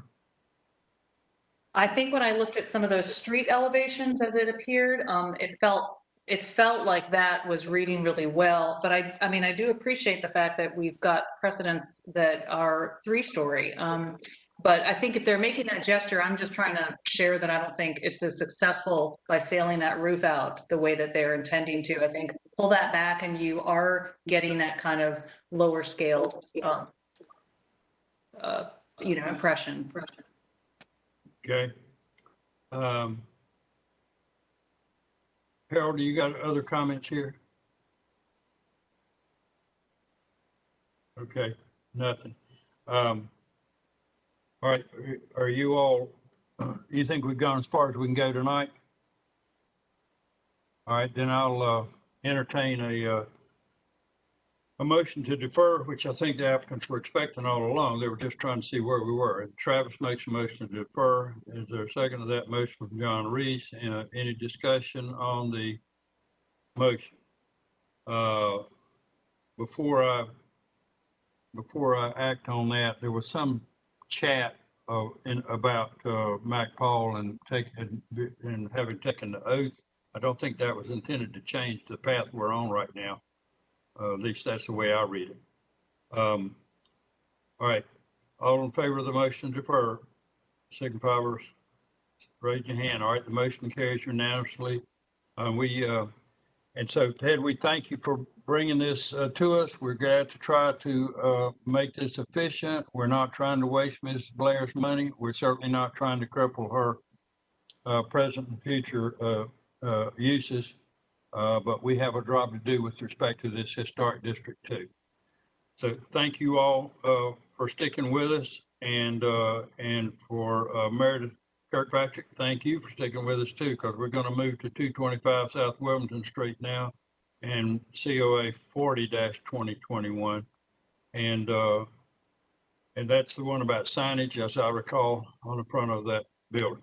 And so Meredith Kirkpatrick and Brent Francisi, I'm going to minister the oath to you, and we're going to try to get this one done. I surely hope we can be through here in 20 minutes. You and each of you swear affirm the testimony you're about to give, the matter being heard, to be the truth, whole truth, nothing but the truth. And Aaron, I want the same from you, to be real clear about where we were on the previous when I wasn't. Meredith Kirkpatrick? I do. Brent Francisi, did I say that right? Yes, sir, I do. Thank you. And okay, and Aaron, now explain the proposal to us, please. Certainly. We're almost there. You guys are really hauling. I appreciate all your time tonight. All right, so this is case COA 40-2021 for 225 South Wilmington Street in the Moore Square Historic District. The work request is to paint new signage on the front masonry facade, to remove existing wall-mounted sign, and to install a new wall-mounted sign. Next. This is an image of 225 South Wilmington Street from South Wilmington Street. It's in a series of commercial storefronts, and you can see the existing sign just over the first floor storefront assembly. Next. And a close-up of that same application. Next. Staff suggestion is to approve with conditions. Next. And the new information provided was a physical sample of the faux corten finish on the proposed metal sign. which we were not able to provide to you since it's the one physical sample. But I can answer questions about it if you'd like.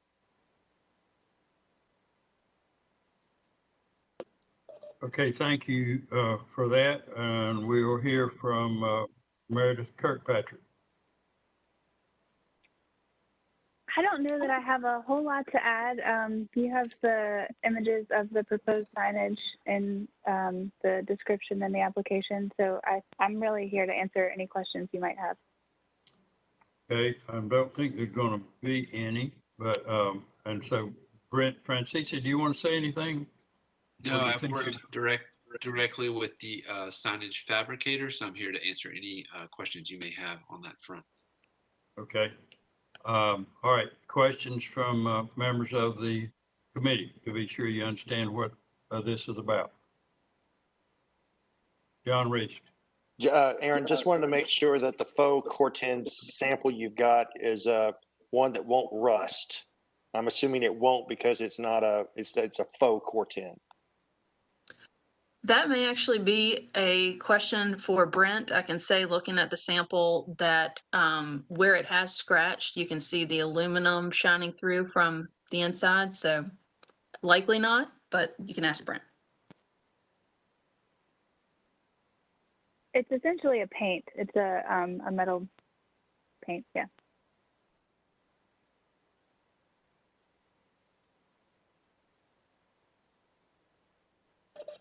Thank you for that. Are there other questions from members of the committee? Are y'all prepared to close discussion? I'll close the wait a minute. We got a question here, Janine. Go ahead.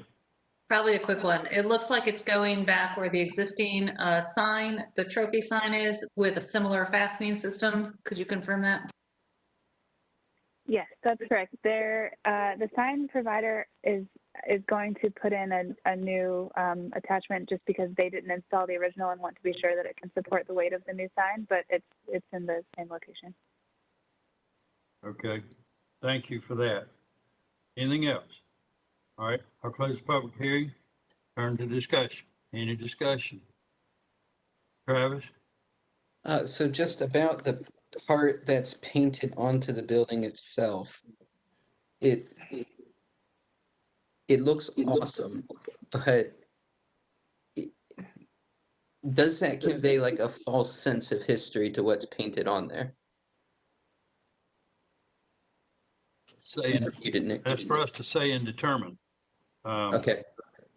That John Reese, would be that would be my feeling, is that the way it's painted on provides kind of a false sense of history that the business existed in the building before. Well, Travis, I guess my question would be, when did we stop doing that? Doesn't the UDO keep us from putting signage on buildings? Or no, that's a billboard. It is way too late and I'm too tired. Yes, it's pretty, you're right about it being late. And morning will be here before we can get all the sleep we're gonna wish we could have had. So, but let's. I withdraw the question. We'll drive this across the finish line here. But no, I don't want to be casual about it. I was concerned about the paint as well. But it appears that there's no concern on the part of staff with respect to that at all. All right. I'd like to make a motion.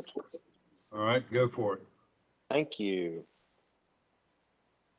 Based on the information contained in the application and staff's evaluation in this public hearing, removing an existing wall-mounted sign and installing a new wall-mounted sign is not incongruous according to guidelines sections 1.8.1, 0.2, 0.3, 4, 5, and 0.7 with the following suggested facts 1 through 4, and that painting new signage on the front masonry facade is not incongruous in concept according to guideline sections 1.8.1, 2, 3, 4, and 7 with the following suggested facts 1 through 6.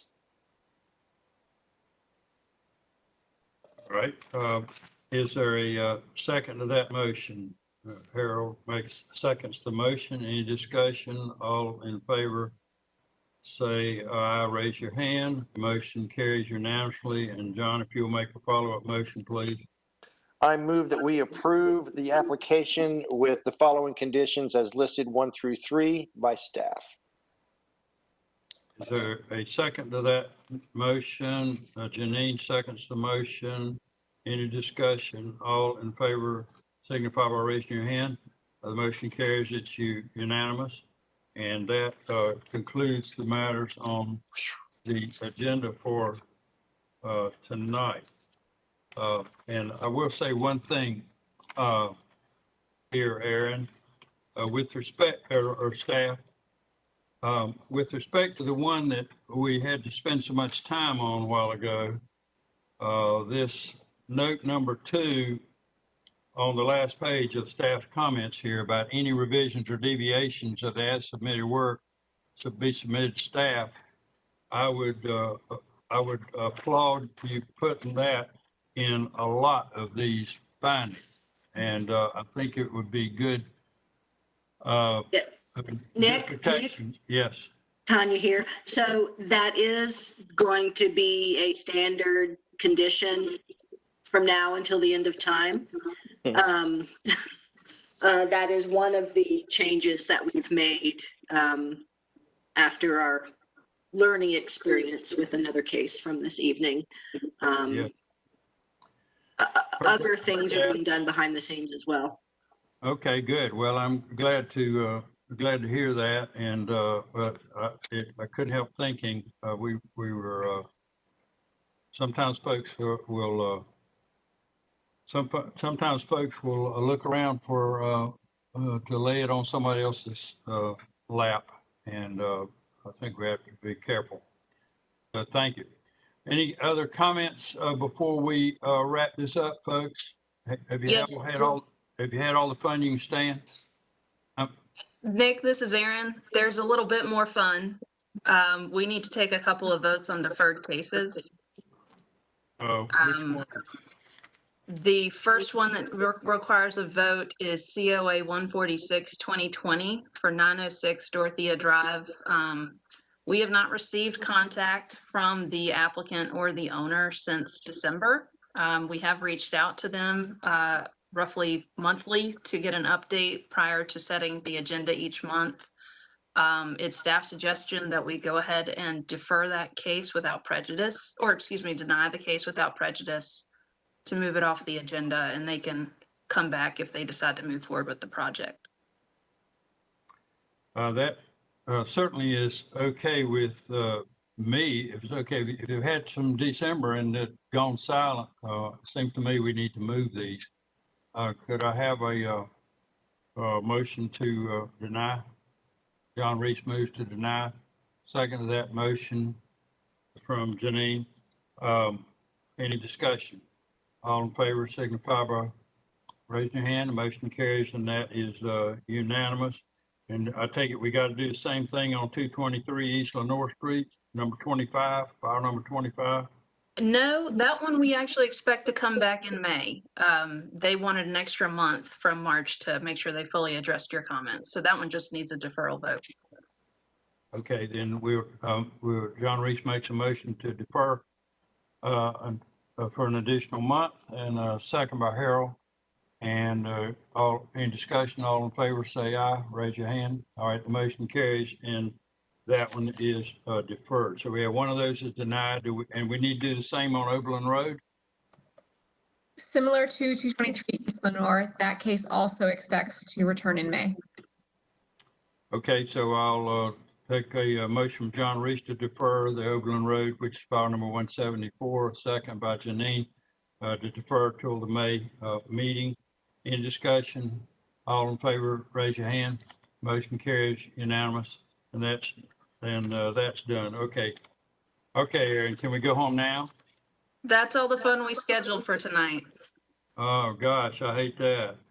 All right, y'all have a good evening, and don't spend the time all in one place. Thank you. Good night. Good night. Thank you so much for staying so late. Y'all have a good night. Good night. Thank you. You don't want to make a habit of this. Okay, y'all. Meeting adjourned.